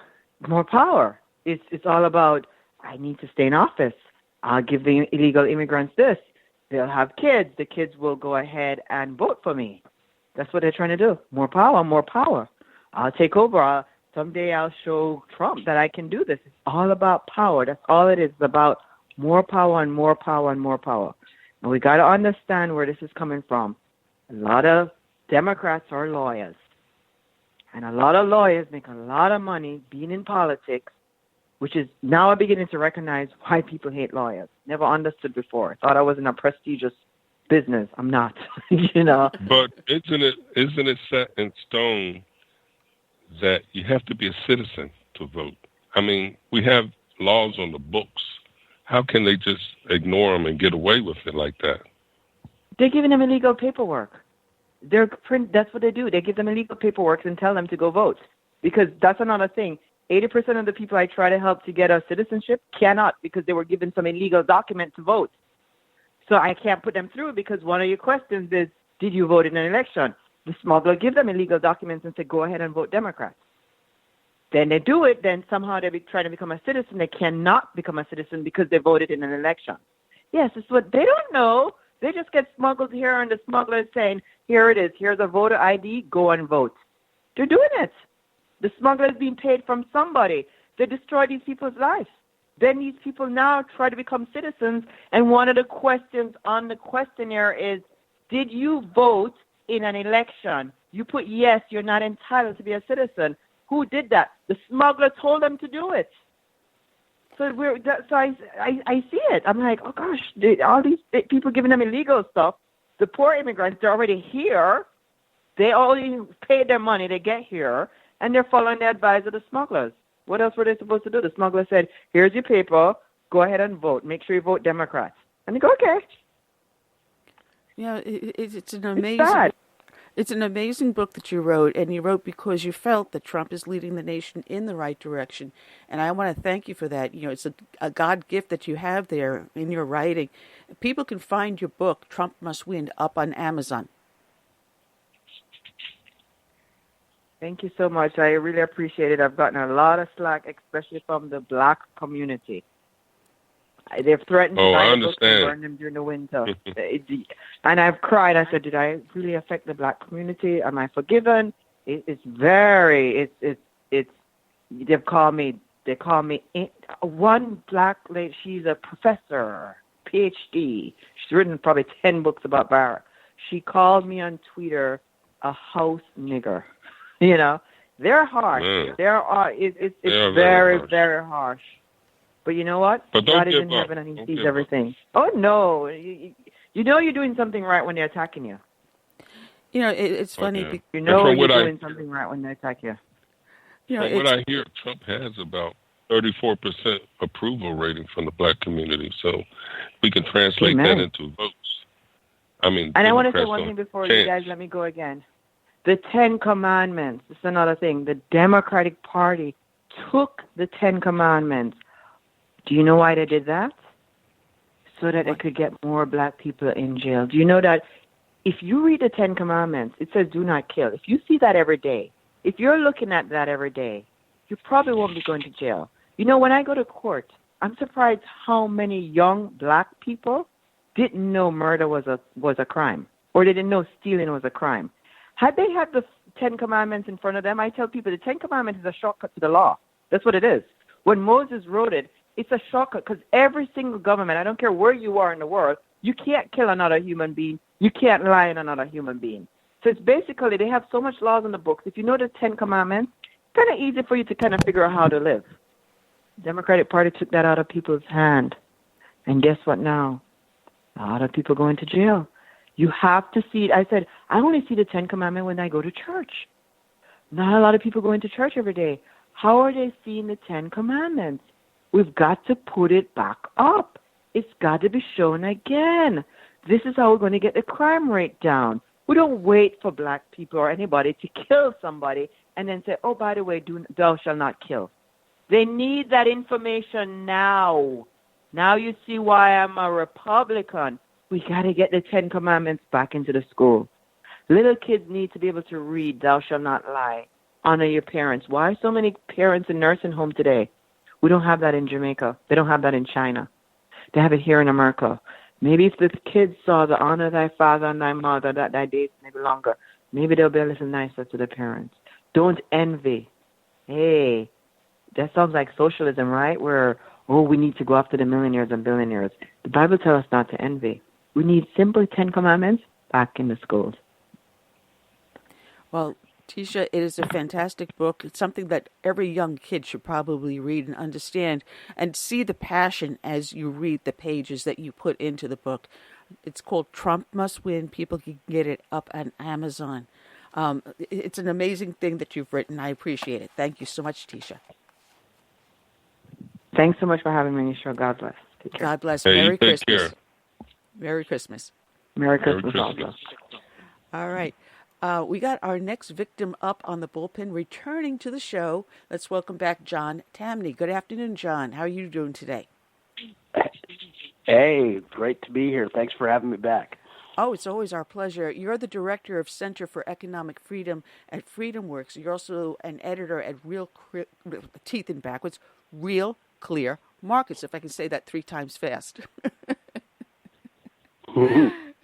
Oh, man. There's so much to talk to you about because they just passed the USMCA. They got the articles of impeachment out there. And then the next thing we see, Nancy Pelosi decided, well, we got a little bit of dirt on our face because we voted for these article impeachments. Let's take back a little glory here and pass the USMCA and take credit for it. That's a good thing for them to do, isn't it?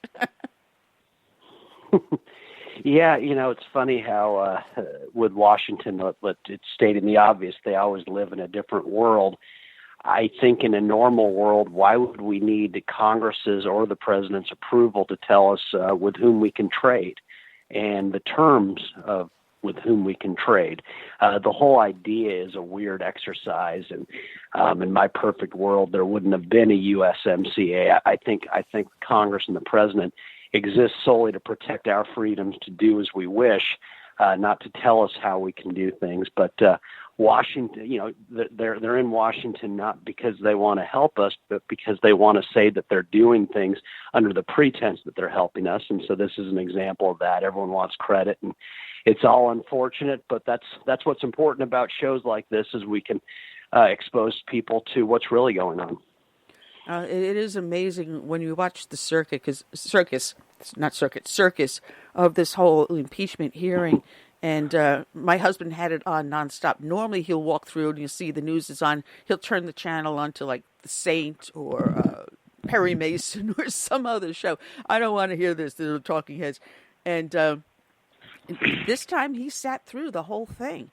I mean, the man has the patience of Job, I swear. But, it's watching the whole thing that was going on, and now they realize that they shot themselves in the foot, and now Pelosi's trying to backpedal. Well, we'll just hold it off. Mitch McConnell, I've got to negotiate with him. No, wait a minute. Since when does the House of Representatives dictate to the Senate what they do? Yeah, it's so interesting watching this. They kind of knew ultimately the outcome. Everything was foreordained, what the House would do, what the Senate would do. You pull away from this for a second, and one of my writers at RealClearMarkets asked the obvious question today: what if Hunter Biden were Hunter Jones? Wouldn't the expectation have been that the president overseeing the allocation of resources to another country? In my perfect world, there wouldn't be all this foreign aid, but there is. Wouldn't the expectation have been that they ask, okay, we want to find out what gets us to the bottom of this?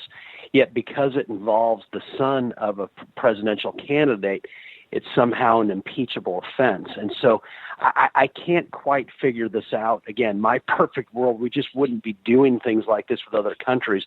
But to pretend like it's a question not to be asked seems a bit strange.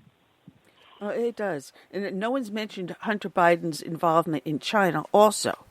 And if anyone knows how the companies work in China, each and every company, whether it's an American company operating over there or any other foreign country operating a business over there or Chinese business, must have a minimum of one member of the Communist Party on its board. So that would tie Hunter and Daddy Dear directly to the Communist Party in China. Well, with China, I suppose I view it a little bit differently. Now, let me be clear. I think inevitably, whenever you're the son of a high-up politician, it's almost certain that people around the world are going to try to attach themselves to you. And my response is always, don't go after the Bidens or the sons of the Bushes. Go after a government that's so large that people actually want to be connected to you. I mean, let's never forget that if the federal government weren't $4 or $5 trillion in annual spending, no one would make a point of trying to attach themselves to the ne'er-do-well sons of politicians. Ask yourself the question, how many people want to get to know the son of the vice president or president of Bangladesh? Obviously not, but in the U.S., because government's so large, we see this. Now with China, I think it's got to be stressed that we talk about, well, it's run by the Communist Party. This is a very capitalistic country. To get off an airplane in China as an American is to feel more welcome there than any other nationality, and that includes the Chinese people. Everywhere you look, there's a McDonald's, Burger King, Pizza Hut, Kentucky Fried Chicken, Polo Store, Apple Store, Abercrombie and Fitch, Sunglass Hut. The Chinese have a love affair going on with the capitalistic creations of the United States, and so I think, and you. Apple creates most of its products over there. Nike manufactures more goods in China than any other country. This is a very happy story. Let's not forget, remember in the 1970s, the line was, finish your dinner, they're starving in China. They're no longer starving because they're increasingly free to produce. And I think that's a beautiful thing that we as freedom lovers and profit motive lovers should celebrate. Well, I've been hearing a lot of different stories about China, and until they stop stealing our intellectual property, until they allow capital that goes in there to leave, which they're not doing, then I'd look more favorably on them. It's sort of a one-sided relationship at this point. Oh, but see, I think that's unfair, let's never forget that GM sells more cars in China than it does in North America. Boeing sells a quarter of its planes in China. Apple's the most valuable company in the world. It sells 1/5 of its iPhones there. China's the second largest market for McDonald's, second largest market for Nike. There are 3,400 Starbucks stores in China on the way to 7,000. This is a very, very beneficial place for American businesses. And as far as intellectual property, if you can tell me what's good intellectual property to steal, we can go to New York on Monday and we'll have billions of dollars attached to us to go invest around the world in a heartbeat. It's very hard to know what to take because it's hard to predict the future of markets. And if we're going to start going after IP theft, well, let's rip Thomas Edison out of the grave. Let's rip Henry Ford out of the grave. Let's rip Steve Jobs, and let's jail Bill Gates right now. Because in any dynamic industry, there's always mimicry going on, the lifting of ideas. It's called progress, and so I think to go after the Chinese is somehow unique on this. Again, I think is unfair. I think there's a lot to love about what Donald Trump's done as president. There's critiques, good things, but this demonization of China, I think, is very unfortunate. Well, do you think that we're going to get a favorable trade deal between China and Trump? My theory, once again, I don't like politicians messing with my life. I don't like politicians telling me what to do. I think federal politicians exist to protect my rights. And so to me, a favorable trade deal is the U.S. saying we're a fully open market. Come one, come all. We feel free to compete to meet the needs of the American people as you wish. I don't care what other countries do. If other countries want to damage their businesses by putting up tariffs, if other countries want to damage their citizens by putting up tariffs such that their paychecks don't stretch as far, that's for them to do. But rich countries keep their markets open, and that's what the U.S. is all about. We're the biggest, baddest nation on earth with the best businesses in the world that are competing around the world. And because we're number one by far with the most valuable businesses, most productive workers, it's only natural that the whole world lines up to meet our needs.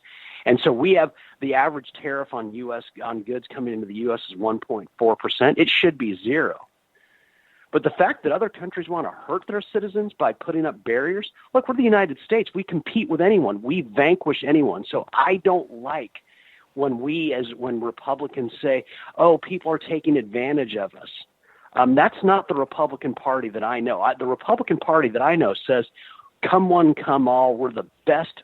We've got the best businesses. We don't need protection from government. And it terrifies me when Republicans talk about protecting us from producers in other countries. Well, I want to change the subject just a little bit because they just passed the omnibus bill. And every time I hear of an omnibus bill, I'm always going, oh, geez, what did they slip past us now?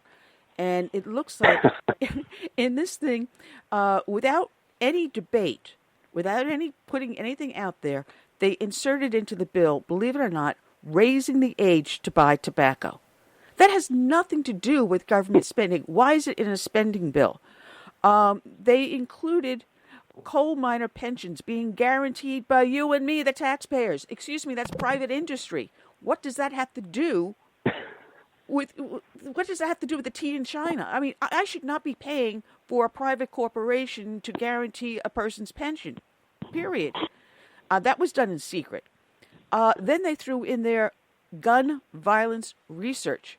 What do you think that means? It's another step to another attempt to gun grab. That does not belong in the bill. They turn around and talk about election security in the bill, but we see most of the election insecurity occurring on the Democratic side with vote stealing, vote harvesting. That does not belong in the spending bill.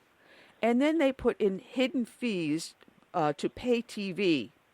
That should be a separate bill. I mean, and they're patting themselves on the back. Oh, we did such a wonderful bill here. We've got the government staying open. But they threw these things in there.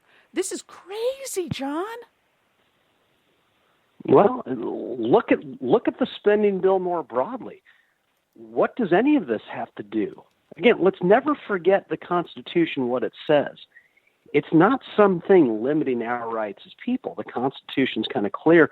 It limits the rights of the federal government, and it says that if the power is not enumerated to you here, it automatically reverts to the cities and states. And so that was a clear signal from the founders that just about everything that the federal government does now goes well beyond its rights to do. Should we be surprised by this, though? No. Why are Republicans and Democrats there in Washington? They're there to spend money. Let's never forget. I don't care. You could put a Republican in the White House and have them control the Senate and the House. Have every single vote. Government would still be large, and why is that? They want nice things too. See, politicians, when they retire, they want very luxurious, high-paid retirements. But you're not going to do that if you shrink the size and scope of government, because who's going to hire you if the government, instead of being a $5 trillion annual endeavor, is a $500 billion annual endeavor? Well, there aren't many jobs. There aren't very cushy retirements for politicians and groups of politicians that shrink government. And so that's why you see government grow no matter who's in power. So, no, it doesn't surprise me. Is it crazy? Yeah, it's sad. But it's what you'd expect. Politicians want to live like capitalists, too. The difference is they don't want to have to work hard. They don't want the risk involved that capitalists have to go through. So they go to Washington and do it the other way. No, absolutely. Easy money. And it's our money. Hello. Give it back to me. Yep. You know, what I find amazing is with President Trump, he's been cutting regulations. He's been gutting departments. He's been shrinking government. At the same time, we see Congress spending even more money. But one of the things he's been going after is Obamacare. And it's funny, when you look at the job numbers that have come through, especially last month in November, the largest sector that has grown in jobs is the healthcare industry.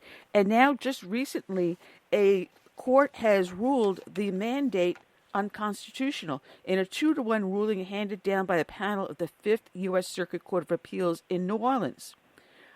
They said, no, you can't put in the mandate.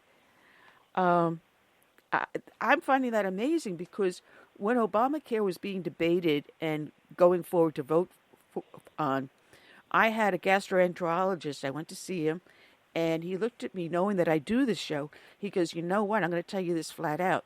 If Obamacare passes, I'm going to close my practice, and I have a shrimp boat. I'm going to go shrimping. He said, I did it as a kid. I'm not too old to go back to doing it again. And that's exactly what he did. We saw people leaving the healthcare industry left and right because of the odious regulations and mandates in Obamacare. He's cutting it back, and the industry is starting to grow back again. That shouldn't be too shocking, should it? Yeah, no. Well, imagine politicians presuming to tell doctors how much their work is worth and trying to regulate. I mean, what I always say to people is I've got a supercomputer in my pocket. It's my iPhone. I don't know why I've got this amazing thing, but this is what capitalists, when they're left alone, produce. And so the mistake always with healthcare was that government presumed to have a role in it. Why would it? If they can put supercomputers in our pockets, market forces can figure out a way to get us what we need in terms of healthcare and for an affordable way. My only quibble with this is, let's remember, if the Republicans had talked for years about repealing Obamacare, okay, good. Yeah, it was a bad idea that the government should not be involved here. President Trump would have signed repeal on his first day in office. They could have literally had it sitting on his desk on January 21st, 2017, and he would have signed it. So why didn't they? And it frustrates me because they said, well, no, we're not going to just repeal. We want to repeal and replace. Okay, so wait, you want to repeal the Democrats' odious central plan for health care, but you've got your own central plan? Why not just get rid of it? Because, again, if you get rid of it and if you start getting government out of the way of this, what market actors wouldn't, people want health care. So why not let market actors produce it for them without all these barriers? You know, it's funny because growing up, whenever I went to the doctor, we walk in and it's like, well, it's $35 for the visit. Well, I can only give you 10 or 15. And it was all right, no problem. And you'd pay him whenever you could. When Obamacare came in, there were several different places that had nonprofit medical clinics. Once Obama came in, they closed. Now I've seen since President Trump took office and they've been peeling all these layers back, we now have 2 medical clinics that are nonprofits, one of them being operated by my church, that weren't in existence when Obama was in office. You know, we've had guaranteed medical care in our nation for a long time. You walk into an emergency room, by law, you're mandated to be taken care of no matter what, whether you can pay or not. We've had this on the books. We've had medical clinics. We've had pro bono work. But he killed all that. Now I see it starting to come back. Yeah, I mean, I'd rather not have anything guaranteed because I think what you describe as a child is what you consistently hear from doctors, is that historically doctors knew, they kind of sensed based on who's coming to see them, who could afford to pay more. And so they had tiered pricing that they had in their heads. Okay, we're going to charge maybe this person more, this person less, and it enabled them to give more people health care. I think it's important to point out that, 40, 50, 60 years ago, the biggest expense for hospitals was bed sheets and things like that. Increasingly, healthcare is becoming much more effective at actually detecting and curing us from diseases. And I bring this up because it just frustrates me about healthcare in general, is we always hear politicians say, we want you to have affordable healthcare. And I go, what? No, I want it horribly unaffordable. I want billionaires to be able to buy things that are out of reach for me. Because what will they do? They'll be venture buyers. They'll be guinea pigs for new cures that, if proved successful, that creates a market signal. It creates an incentive for doctors to figure out a way to get it to more and more people. Everything in a market economy starts out expensive. Remember back in the 80s, those brick-sized mobile phones that that only the plutocrats, the richest of the rich, owned? Yep. Yeah, well, that was just a prediction of what we'd all eventually own. The original laser printer was $17,000. The original window unit air conditioners back in the 1930s cost $50,000. All these things you can get for $100 now. What the rich enjoy is always a preview of what we'll all enjoy. And so I want expensive health care. I want things that only Rupert Murdoch can afford, because he will try them. And again, if they work, eventually we'll all get to have access to it. And so I think the approach is always wrong. Expensive everything is a great thing because, again, it tells us what we'll all eventually get to have if it's worthwhile. Oh, absolutely, absolutely. I don't know if you caught the debate last night. My husband and I did, and he turned around and told me. He told me that it was because we were hysterical laughing at the questions and the answers that were coming out of these people. And he said it was funnier than watching a rerun of Red Skelton or Carol Burnett shows. And it's true. It is true. But one of the things I saw is that Bernie Sanders and Elizabeth Warren, I swear, they've lost their mind. But do you think that their push for Medicare for all has actually derailed their campaigns permanently? I think so. Let's never forget that the American people are optimistic people at their core, and American people like successful people. And they don't take well to people who demonize achievement, because achievement is all around. And remember, Americans migrate to where the achievement is. I mean, honestly, let's ask the question: how many people, of the listeners today, how many people have you talked to in the past 5, 10, 15 years who said, "Oh yeah, I'm moving to Charleston, West Virginia," or I don't know, Jackson, Mississippi? Where do Americans constantly move? They move to the cities where the richest people are. And why do they do that? Because where rich people are is where the opportunity is. And so you have these two people up there demonizing billionaires, saying that we're going to give you a bunch of free stuff. Americans know what free stuff is like. They've been to government offices before. They know that it's invariably substandard, assuming you can get anything at all. And so when politicians run on negativity and this, they rarely win. Let's never forget, Obama ran as an optimist. Ronald Reagan ran as an optimist. Bill Clinton ran as a Republican or Democrat. The ones who run on how the world is ending and everything is so awful, they tend not to do very well. Well, I want to thank you for joining us, John, because I've got my next victim up in the switchboard there.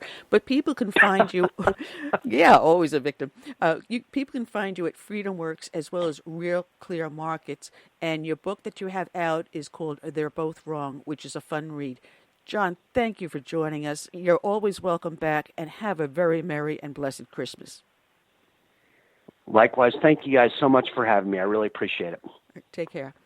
Take care. John Tamny, you can check him out over at RealClearMarkets and also at FreedomWorks. Before we bring on Daphne and her partner Bill, I want to just take about 30 seconds here. Ernie Ricard has called in. He has a prose piece that he would like to read. Ernie, good afternoon. Welcome onto the show. You have something you want to read to us. Yes, hi, Annie, and Merry Christmas. Merry Christmas, you too, Ernie. Curtis. Merry Christmas.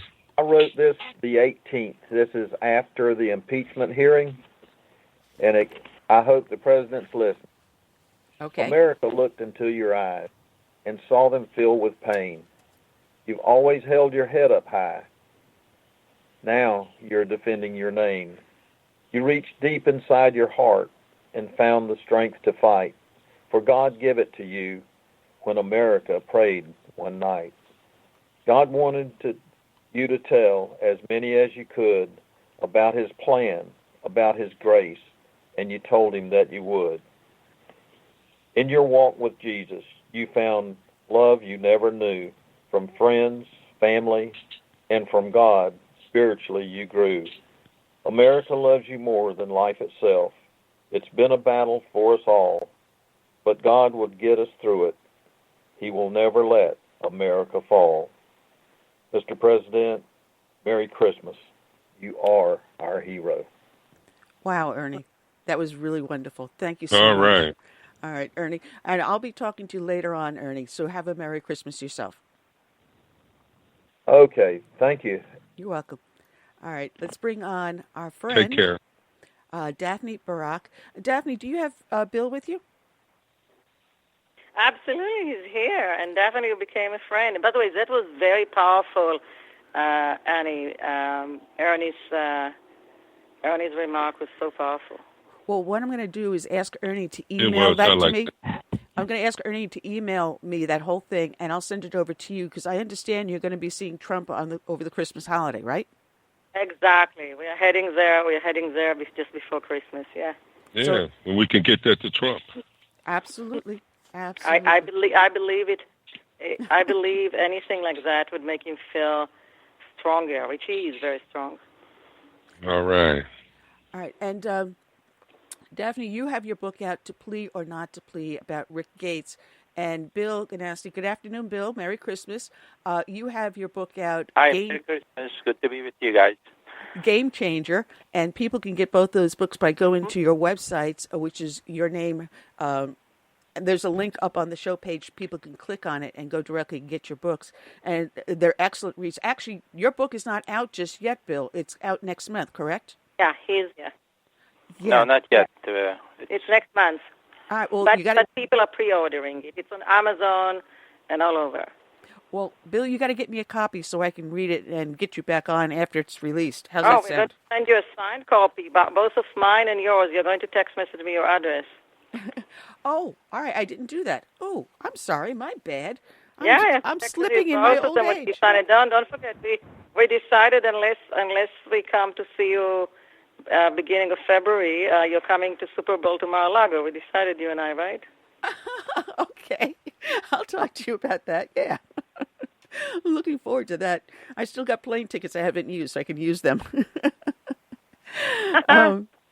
Now, you wrote the book about Rick Gates and the investigation and what he went through and the long road he's worked on. This was a gentleman he wasn't shy, but he liked working in the background. He didn't like a lot of fanfare around him and suddenly found himself shoved into the spotlight in these massive investigations surrounding anyone involved with President Trump and his campaign. And now he finally got sentenced this week. And after more than 2 years. And Flynn is not sentenced yet. Could you imagine? Jeez. It's a tangled web that we see being weaved around here. And it's a horrible thing that's been going on. Now, I heard certain different commentators talking, he's been sentenced and he got off light. And when I read the details on the sentence, I'm going, this man did not get off light. You saw what I sent you when I started my rant going, you got to be crazy. Because it's not over. It's going to go on for another 3 years. Yes, he was... Go ahead, Daphne. I don't mean to cut you off. I apologize. No, you're so good. You're so on the money. I got a phone calls and text messages from Jerome Corsi. As you know, he was also threatened by the FBI and Mueller team, and he somehow managed to stand up, although he told me he lost money, and of course it hurts his health and everything. But the two stories, he never judged Rick Gates, and that's why he was tweeting all around just praying for him, because you and I cannot judge what these people. Some people say, he flipped, he's a red. No, he didn't flip against Donald Trump. He never, at all point, he said no Russian collusion. He could have lost the plea deal. And he and Paul Manafort have never been charged for anything relating to Donald Trump. They've been charged for things that had to do with, funny enough, that country, Ukraine, before 2014. They didn't even meet Donald Trump until April 2016. It's nothing to do with Donald Trump. It was just to hurt him because it will look, his campaign manager, his deputy campaign manager, they're all indicted. It looks very bad optically. But what these people have been through, and you're so smart about the sentencing. Yes, he didn't get jail time because the prosecutors didn't recommend it. As you remember, they didn't recommend it to Mike Flynn, who had the same plea deal as Gates did last December, but, the judge just threw the book at him. He talks about treason. So, but the one thing that people didn't notice, and you did, very few did, is that besides 45 days, weekends, I have also to tell you that now I'm allowed, because it was mentioned, I couldn't do it before publicly on air. His wife is battling cancer, and who knows if this ordeal triggered it or even worsened it. But, they have 4 kids. 3 are very small. They don't even know that daddy has a problem. So somebody has to take care of it. So that's the whole deal. So 300 hours of community service, $20,000 fine. But the one thing which really concerned me, I was shocked, that he will have to continue collaborating with ongoing investigations. That means that at least for 3 years, because he's on probation for 3 years, and if it doesn't satisfy them, they could walk back on the deal. So like they walked back on Manafort deal, and they walked back on Papadopoulos, and they may walk back on Flynn next month, So, it started more than 2 years ago. By the time he will finish, it will be 5 years. And this plea deal doesn't have timeline. It's again and again. Rick Gates didn't want to testify at the Roger Stone trial. He was forced because otherwise they wouldn't give him a sentencing day. So these people, their lives, were, as Donald Trump said in the rally 2 weeks ago, their lives were ruined forever. I mean, how can they ever recover from it when they're all called liars because they were all charged for lying to the FBI? Mueller made sure of it. They lost all their money, right? Their reputation, their health. I told you about Rick's wife. I mean, they lost friends. And how would he ever go and get a job if he needs to continue collaborating whenever he's called, right? Absolutely. And it's at the drop of a dime. And he may be, taking his wife in for some chemotherapy or whatever she's going through. And he'll get the phone call, we need you in New York now. We need you in D.C. now. He has to hop on the plane, get up there super fast. He's not allowed to stop and get a bite to eat or get a hotel room to rest up. It's up there, and then he's sent right back home. And he's got probation for 3 solid years. And he's got to give 500 hours of testimony. So they can go up to the very last few minutes in that 3rd year and say, you've got 5 more minutes on the clock. And if you say something wrong, just one word wrong, the deal is off. You just wasted the last 3 years in probation. As Bill, my husband, which we'll talk to you about Turkey and Erdogan in several minutes, and I faced in the last year, and we talked to Donald Trump and Melania. We see them often privately, and I said I told Rick, and Bill told him the same. I mean, okay, you got a plea deal.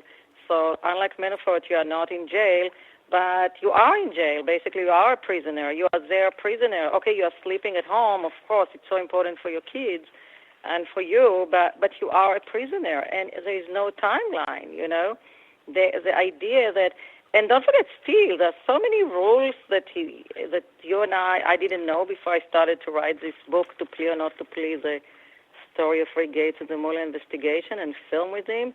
Like, for example, that the people he's not supposed to talk. I mean, he was a deputy campaign manager of Donald Trump. He was a deputy of the chairman of the inauguration.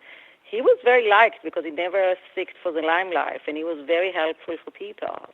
And he suddenly cannot talk to people because, I mean, people who serve the Trump administration or the campaign or anything in his orbit, because somebody may say that he's trying, it's obstruction of justice or tampering with witnesses or whatever. So these people are also very secluded, I mean, that was his life. That was his friends, I mean, when Bill and I saw him last time in an Indian restaurant in D.C., he walked a few blocks from his lawyer's office, and he looked like puzzled. He said, I bumped into so-and-so. He mentioned two names from the campaign. And then he suddenly breathed heavily, and he said, and they were happy to see me. I didn't know if to say hi or no. They were so happy to see me. I mean, could you imagine if somebody was so powerful only 3 years ago, somebody that you would call for invitations, VIP invitation for the inauguration, for could you pass my resume to the transition team, suddenly somebody who has all the phone number possible on his mobile, and nobody would take his call, and he cannot call. I mean, that's really his life and his family, as Mike Flynn and his family, their lives are ruined. And why? What did we achieve? Well, Bill, feel free to jump in. You get 2 women starting to talk, and the men just have to sit in the background. So I know.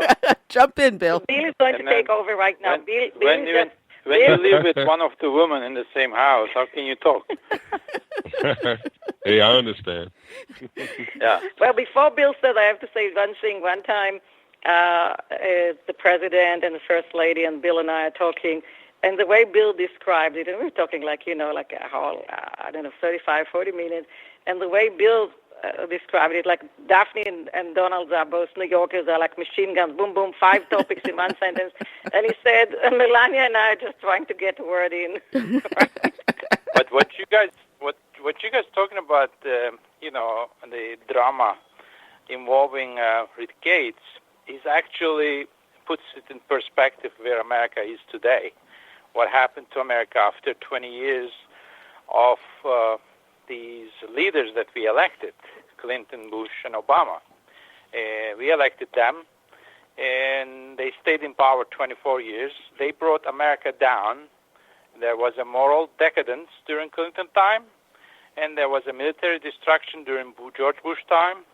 And now, under the Obama, we lost the economy. And as a result, we lost all our values.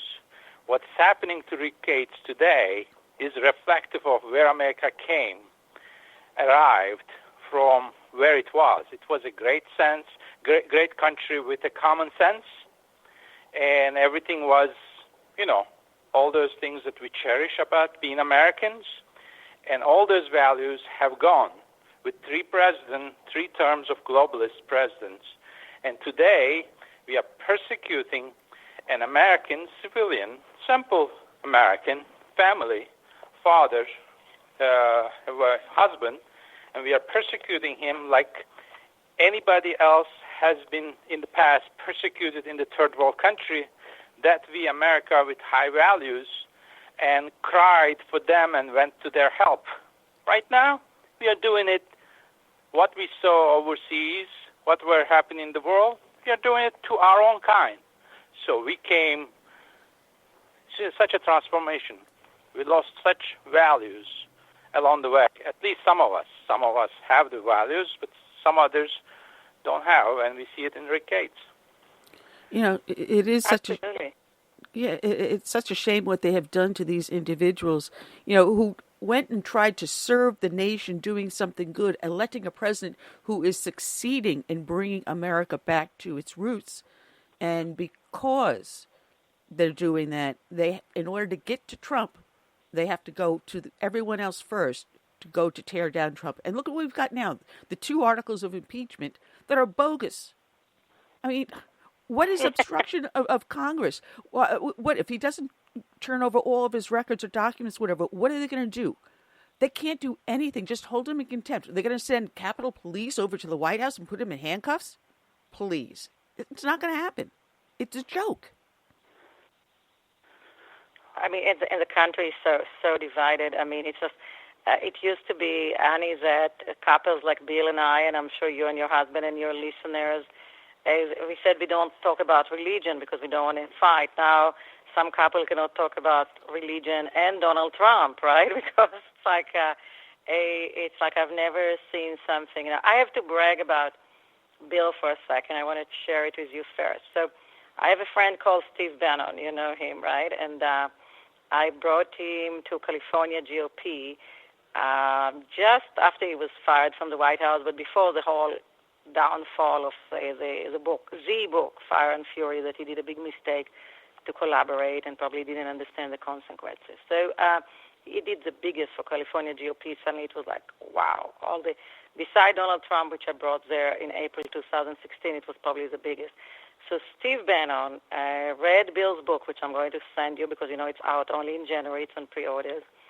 And he emailed me. He said, Daphne, it's fantastic. I want a whole hour television with him.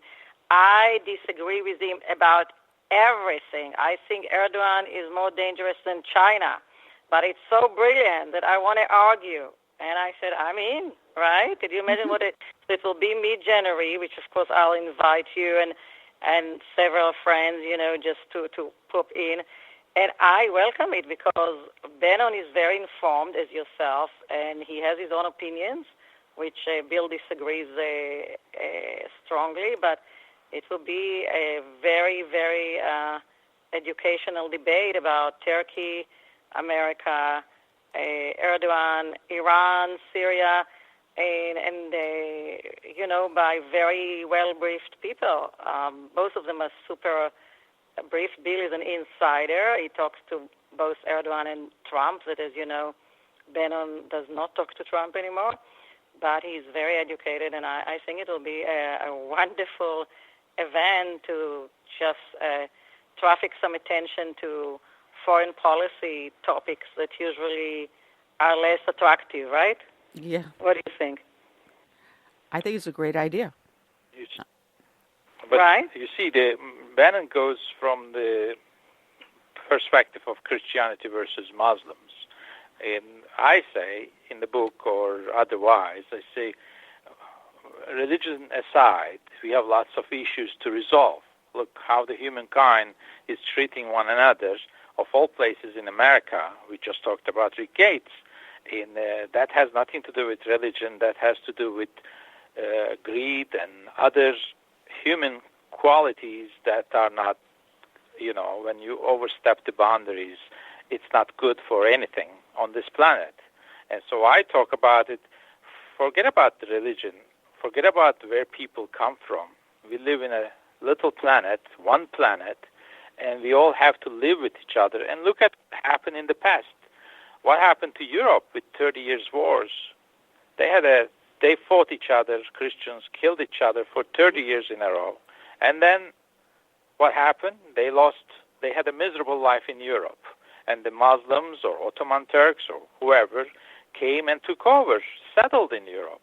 It's not that the Ottoman Turks came and invaded them one-on-one, but it happened because of the human problems. They had their own internal problems. So we cannot repeat what happened in the Middle Ages. We cannot repeat what happened in the 19th century.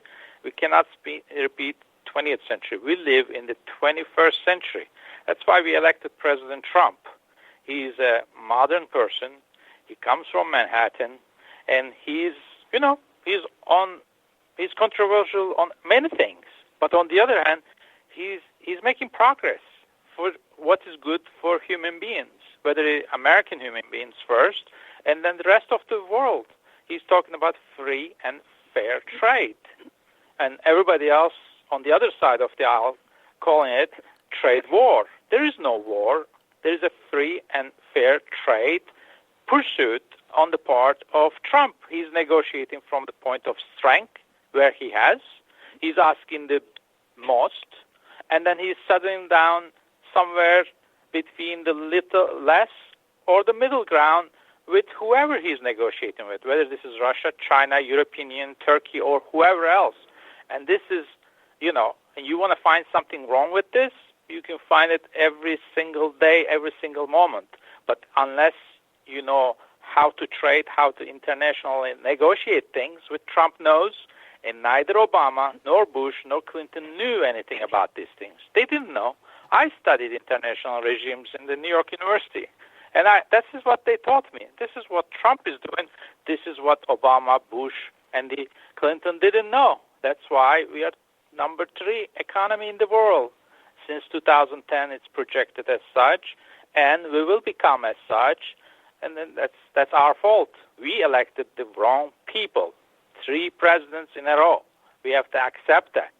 And Trump has to stay in power another 8 years, 4 years, but 4 more years, another Trump, somebody who's going to lift the flag. And this way, America is going to right the ship that tilted in the 24 years into something that is going to turn it over altogether. Well, he's been doing that. Annie, Go ahead. Annie, since we are doing foreign policy right now, I really want to circle back to Rick Gates, funny enough, and talk 1 minute about Ukraine, because I think many Americans, have heard about Ukraine right now. They don't. And funny enough, when I wrote the book, To Plea or Not To Plea, the story of Rick Gates and the Mueller investigation, I was very reluctant to include a chapter about Ukraine. I said, who cares? And my publishers, both in Center Street in America and New Holland in Australia, said, well, we have to know more about Rick Gates. What did he do before and everything? Why would you just include it? And he was so bluntly truthful, because that was just a few months before the whole Ukraine scandal happened, right? So how come Ukraine appeared in our election before 2016, now 2020?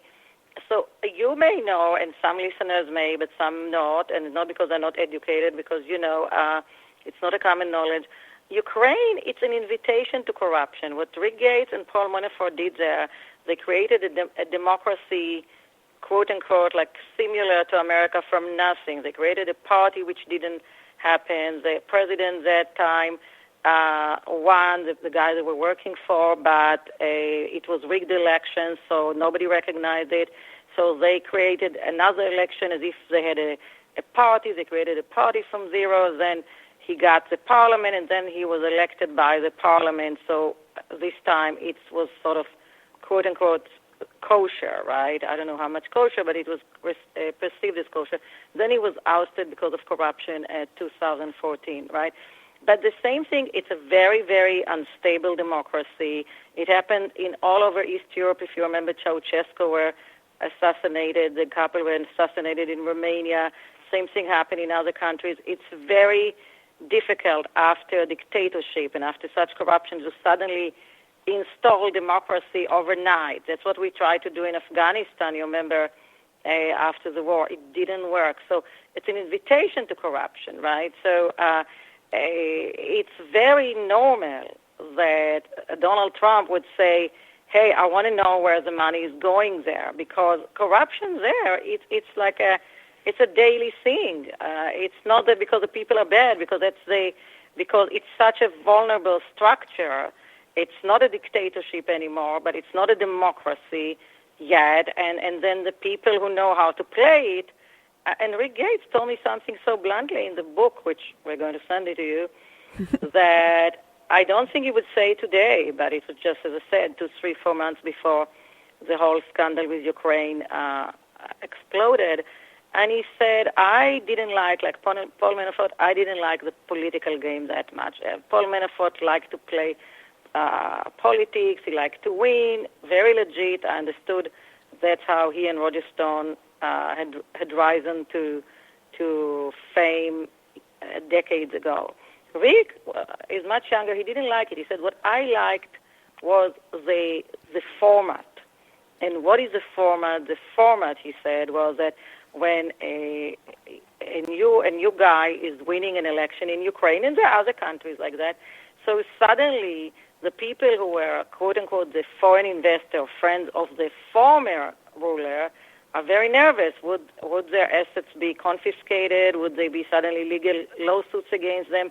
So they needed people like Rick Gates and others to protect them. So you understand there are retainers and money and everything. And then people like Manafort and Gates brought new investors, quote-unquote, because there's a new guy.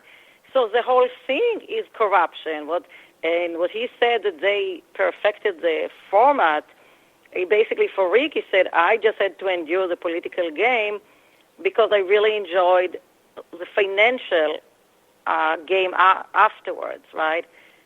Which was so blunt. I appreciated it. So for us to go after Trump in a phone call saying, I need you to clean the corruption, it's very naive because there is a big corruption. And when you and I and each one of your listeners giving money there from our tax money, right, wouldn't we want to know where the money is going to? I mean, wouldn't we want to know that people like Hunter Biden, who I'm sure is a wonderful son, and I'm sure Joe Biden loves him, but apparently I haven't heard that he had big skills about oil or gas or anything. He's getting something between $50,000 or $80,000 a month, and who knows what's going on. And you really want to convince me that Joe Biden, who is a very doting father, did not discuss with his son, what are you, how do you live these days? What income do you have? How are you making money? I mean, yeah. Normal, you have kids, right, Annie? Don't you ask them, like, what's going on? Well, I wasn't blessed with children. I do have a stepson. And, yeah, we do ask him. Okay. I wasn't blessed. Right?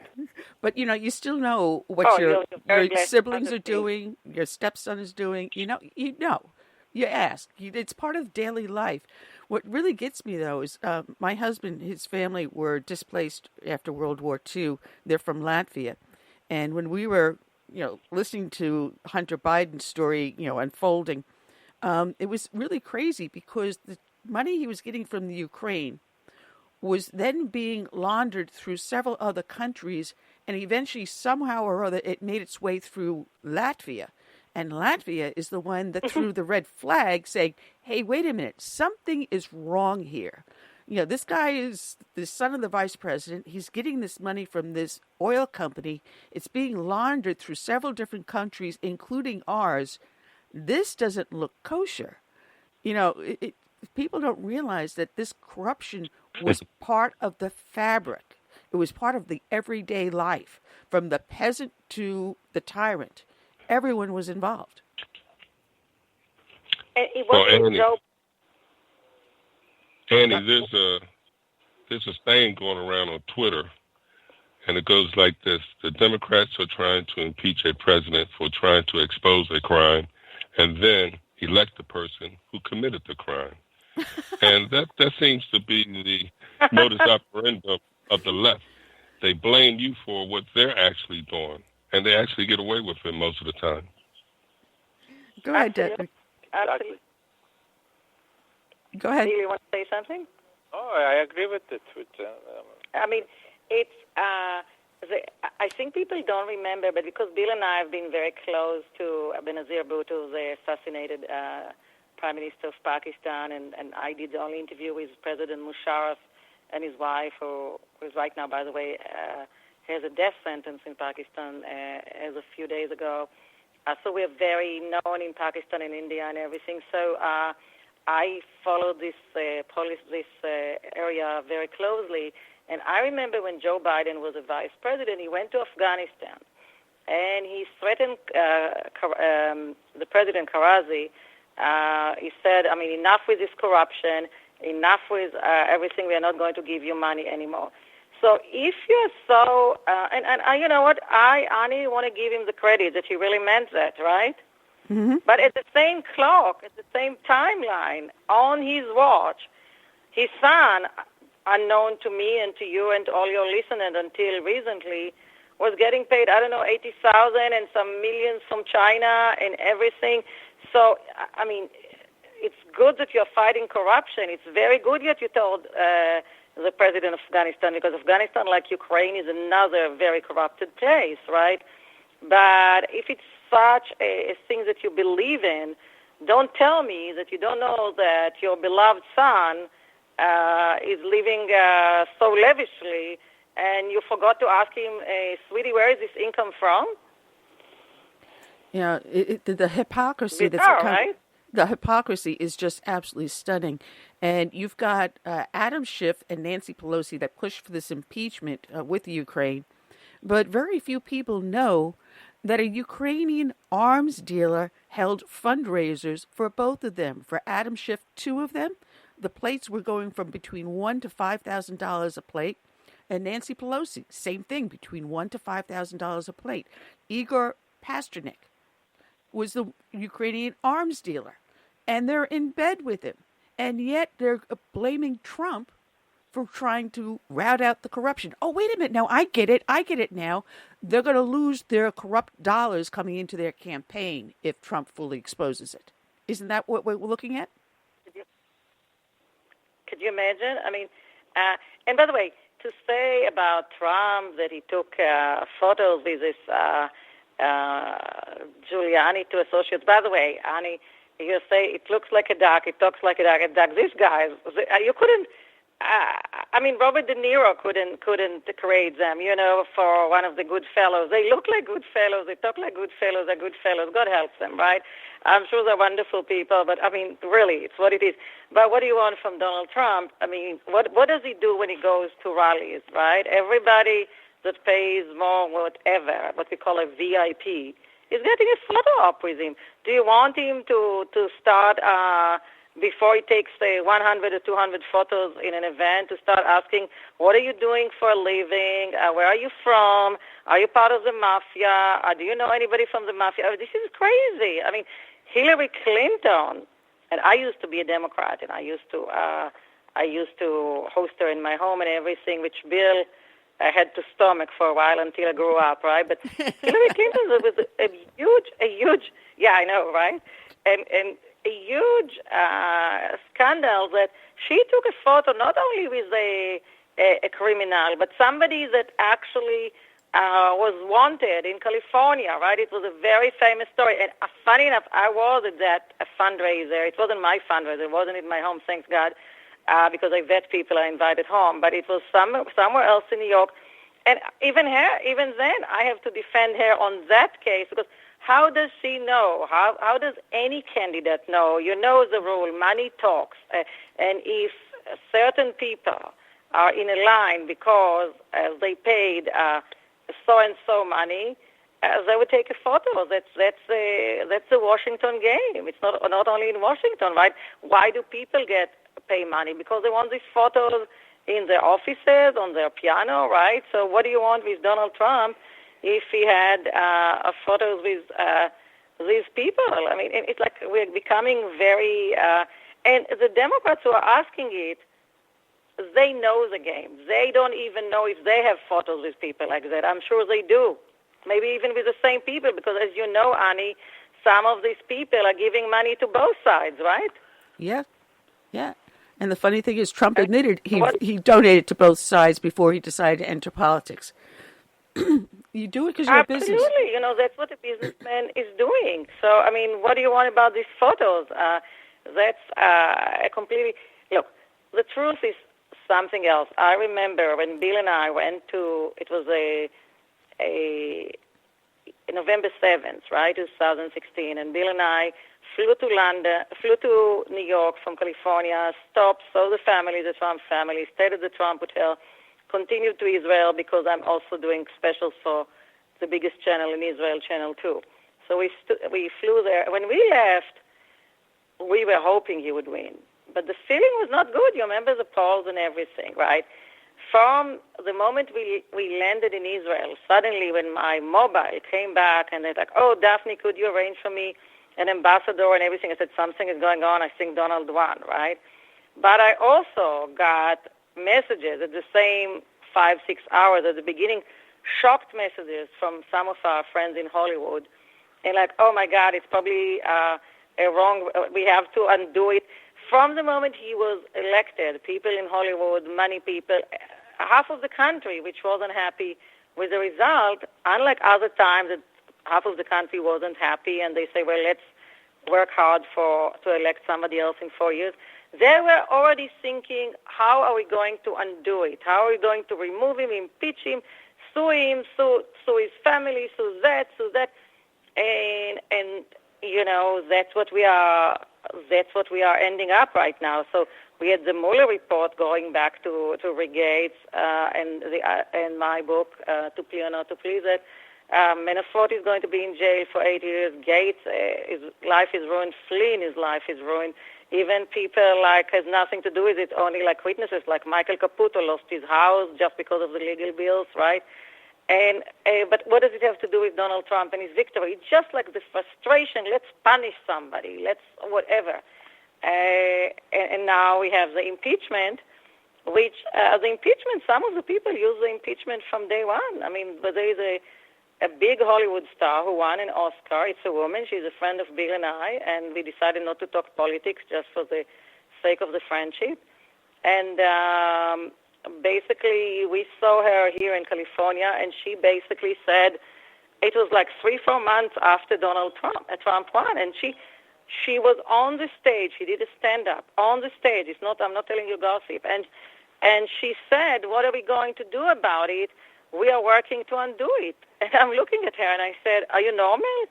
We are a democracy. You can undo it in 4 years. No. Right, Bill? You know what I'm talking about, right? But forget about democracy. That's finished right now. I mean, we are kidding ourselves. What transpired past 3 years and what America went through in the past 20 years,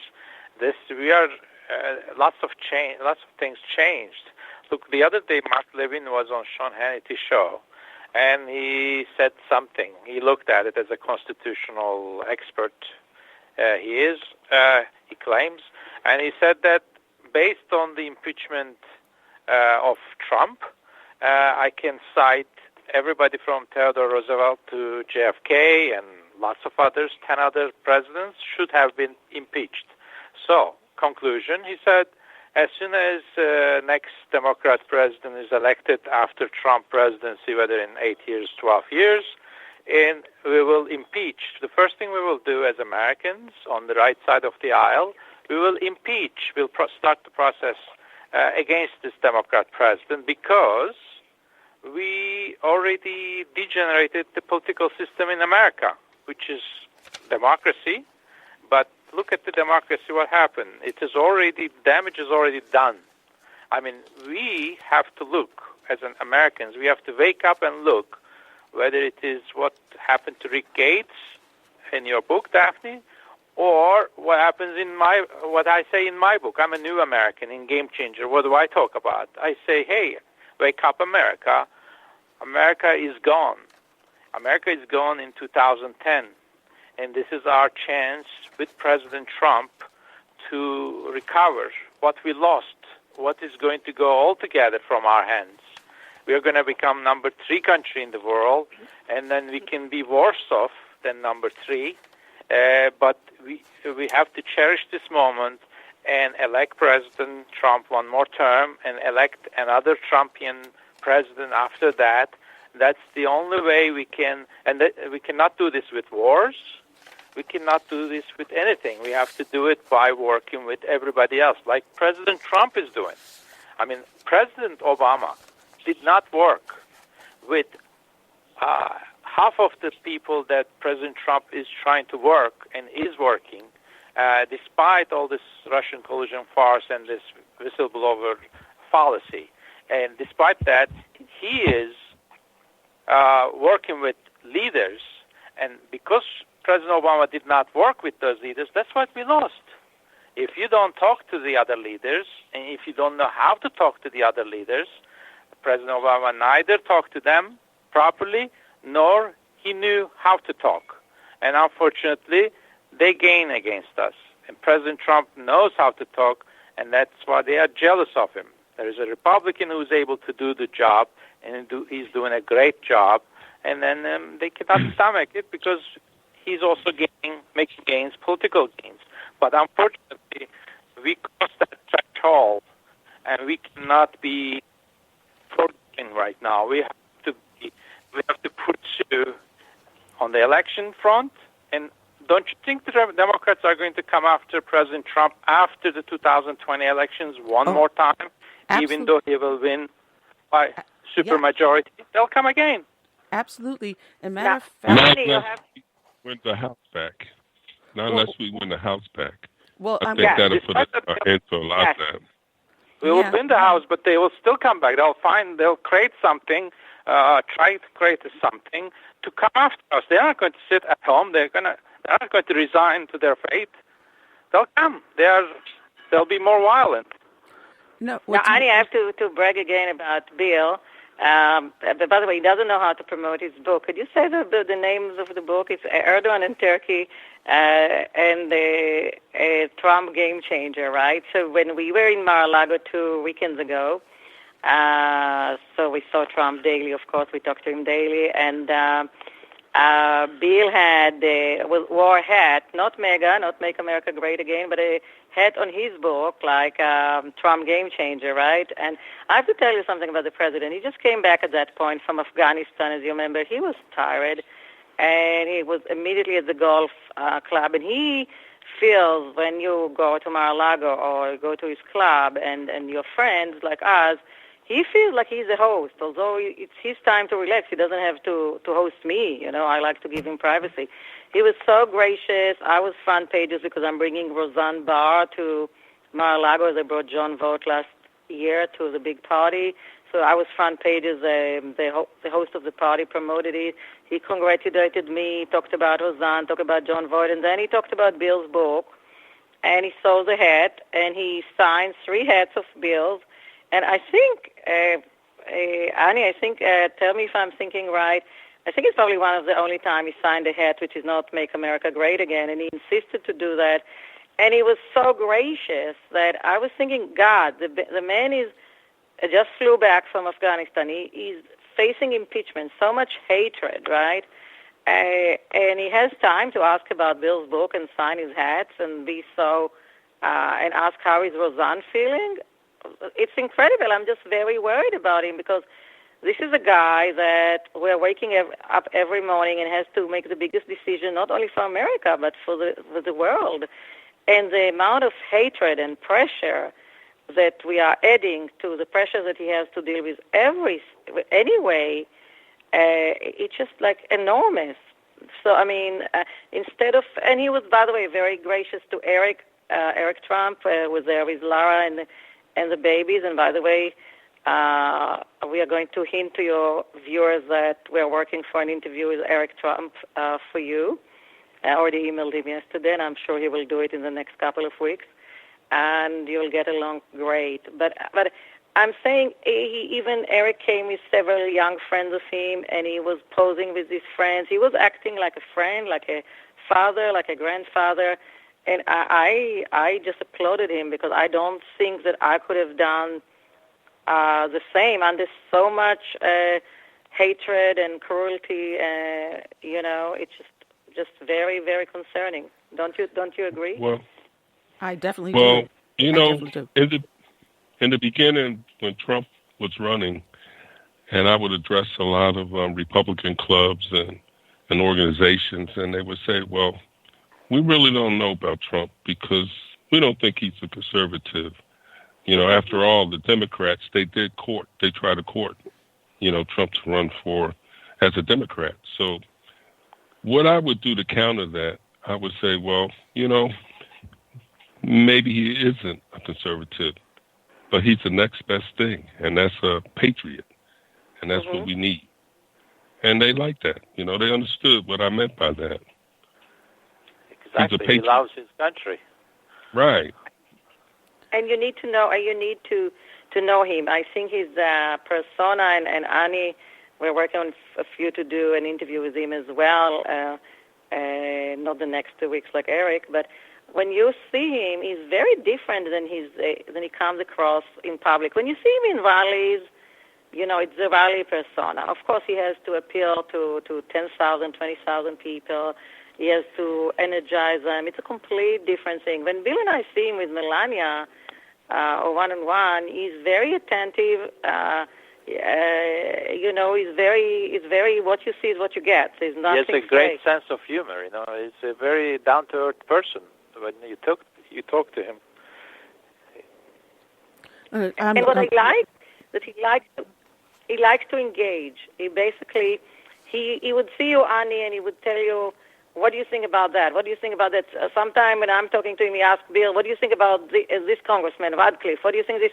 You don't know why he asked, and then 2 days later you find out in the news that he was considering Radcliffe to replace Dan Coates, right? But he's really listening to what people say, and I think that's very interesting. That's his thinking process. Instead of thinking it quietly, ask 10, 20 people that he feels comfortable, and that's through asking and through getting the answers, he's processing it in his mind.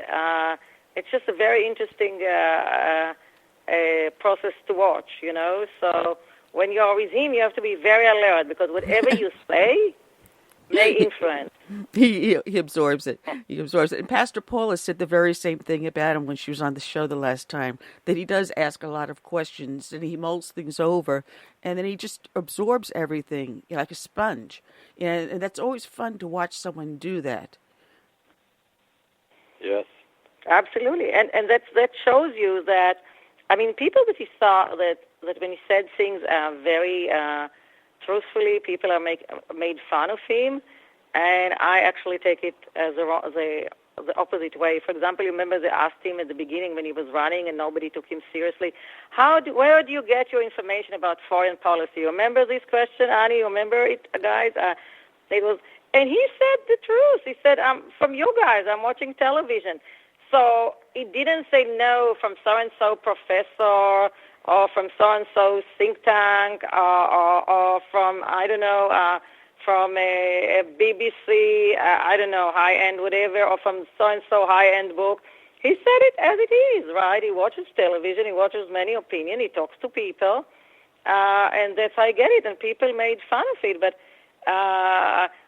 why not? When he's in Mar-a-Lago, in other clubs, There are people, why does he have to read all the books if he can talk to the people who wrote the books, right? And Exactly. you know what happened with Carter, right? Carter read the most book. He read everything. He didn't, I don't know if he asked any question or not, but when you look at it, the decisions that he made, he became the worst president because... Until Obama. Similar thing to Obama. Yeah, exactly. He and Obama. These people look like very intellectual people, but intellectual to what? What are you reading? And, apparently, Trump is doing something right.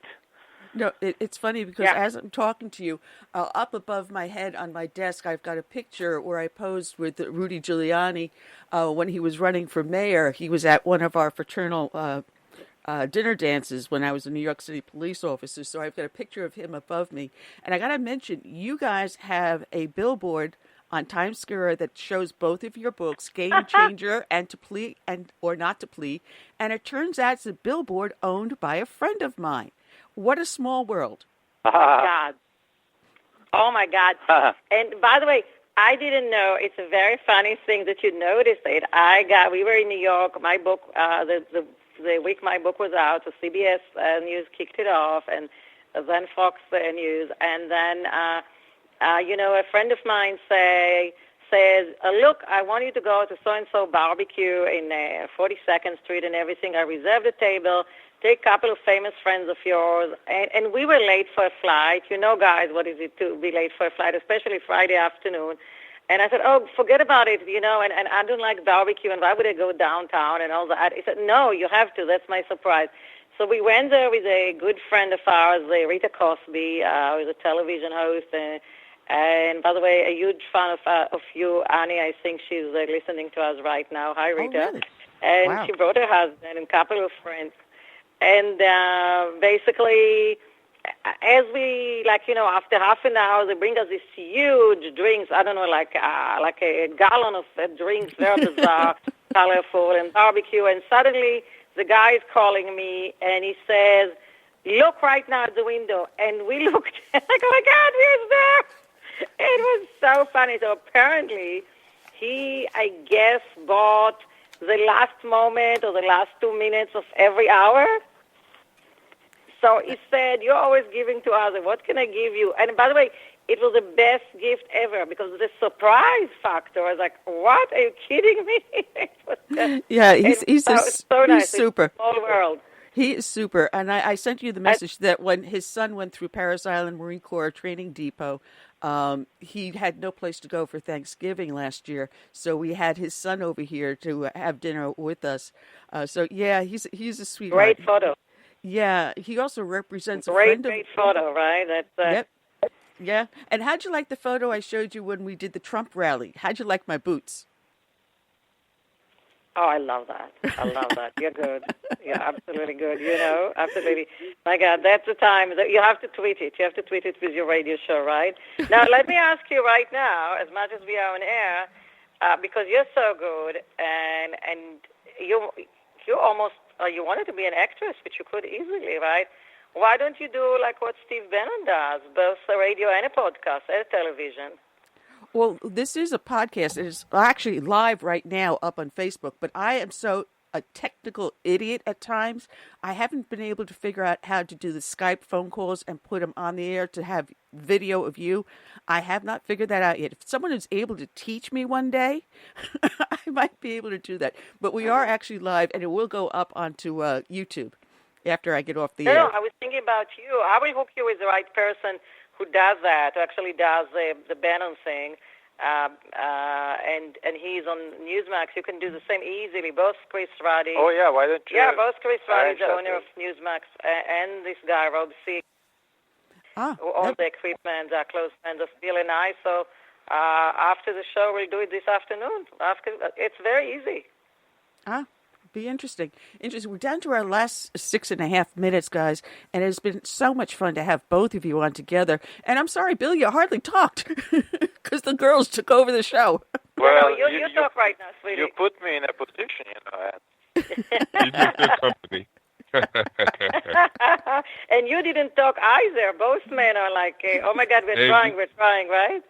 We just like to listen. yeah, to be on the side, right? wise man, right? There you go. There you go. What are you doing? How are you going to spend your Christmas?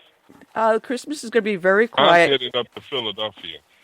Well, if you pass through, Curtis, Okay. stop by. Because Curtis is down in Florida, I'm in South Carolina, and he drives right past me. So, Curtis, stop by, because Yanni and I have something for you. I will.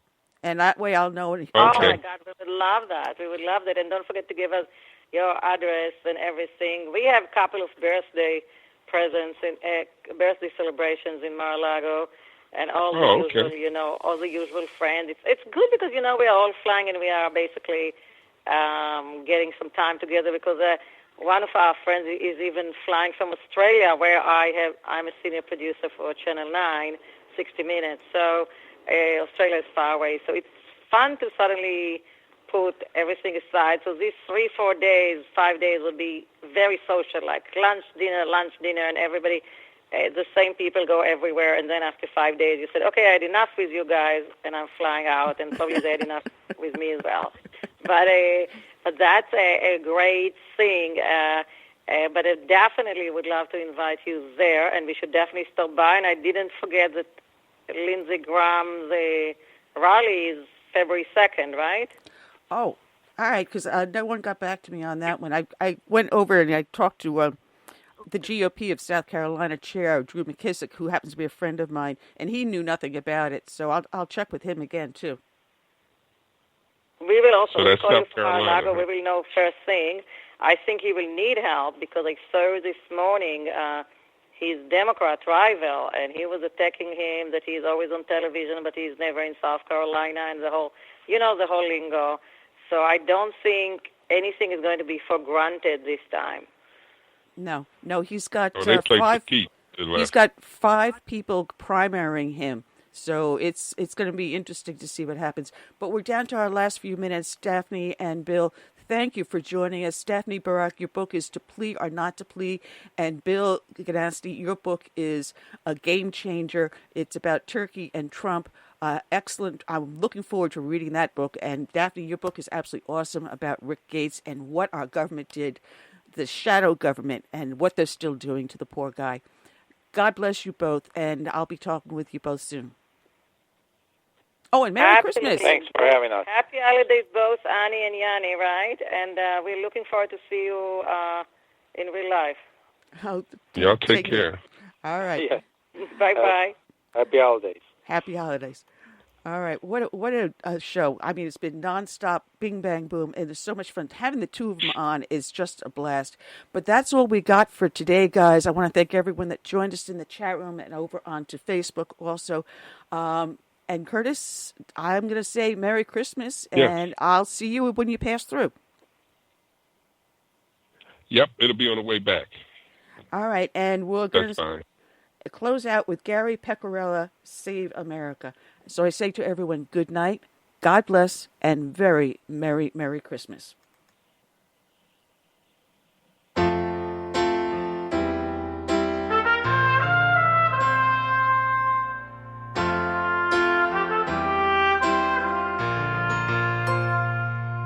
I'm praying for this land I love, America, America, the home of the free. But there are people making plans to change America. They've no respect for her or what matters most to me. That's why I stand for the flag and I kneel at the cross. For the friends I have loved and lost. And I still believe in God we trust. And the freedom our forefathers granted us. I hope it's not too late to save 90 seconds.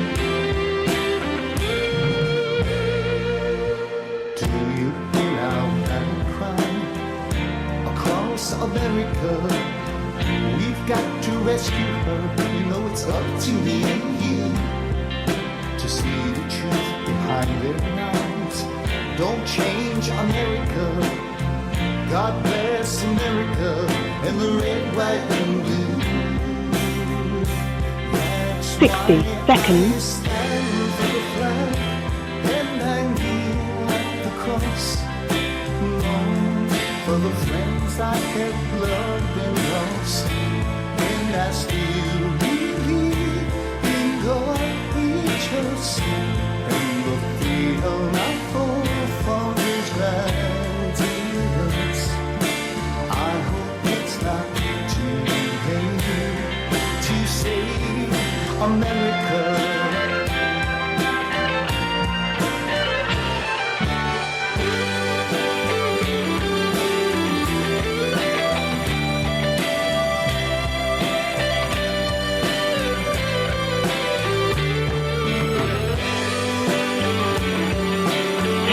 Seconds.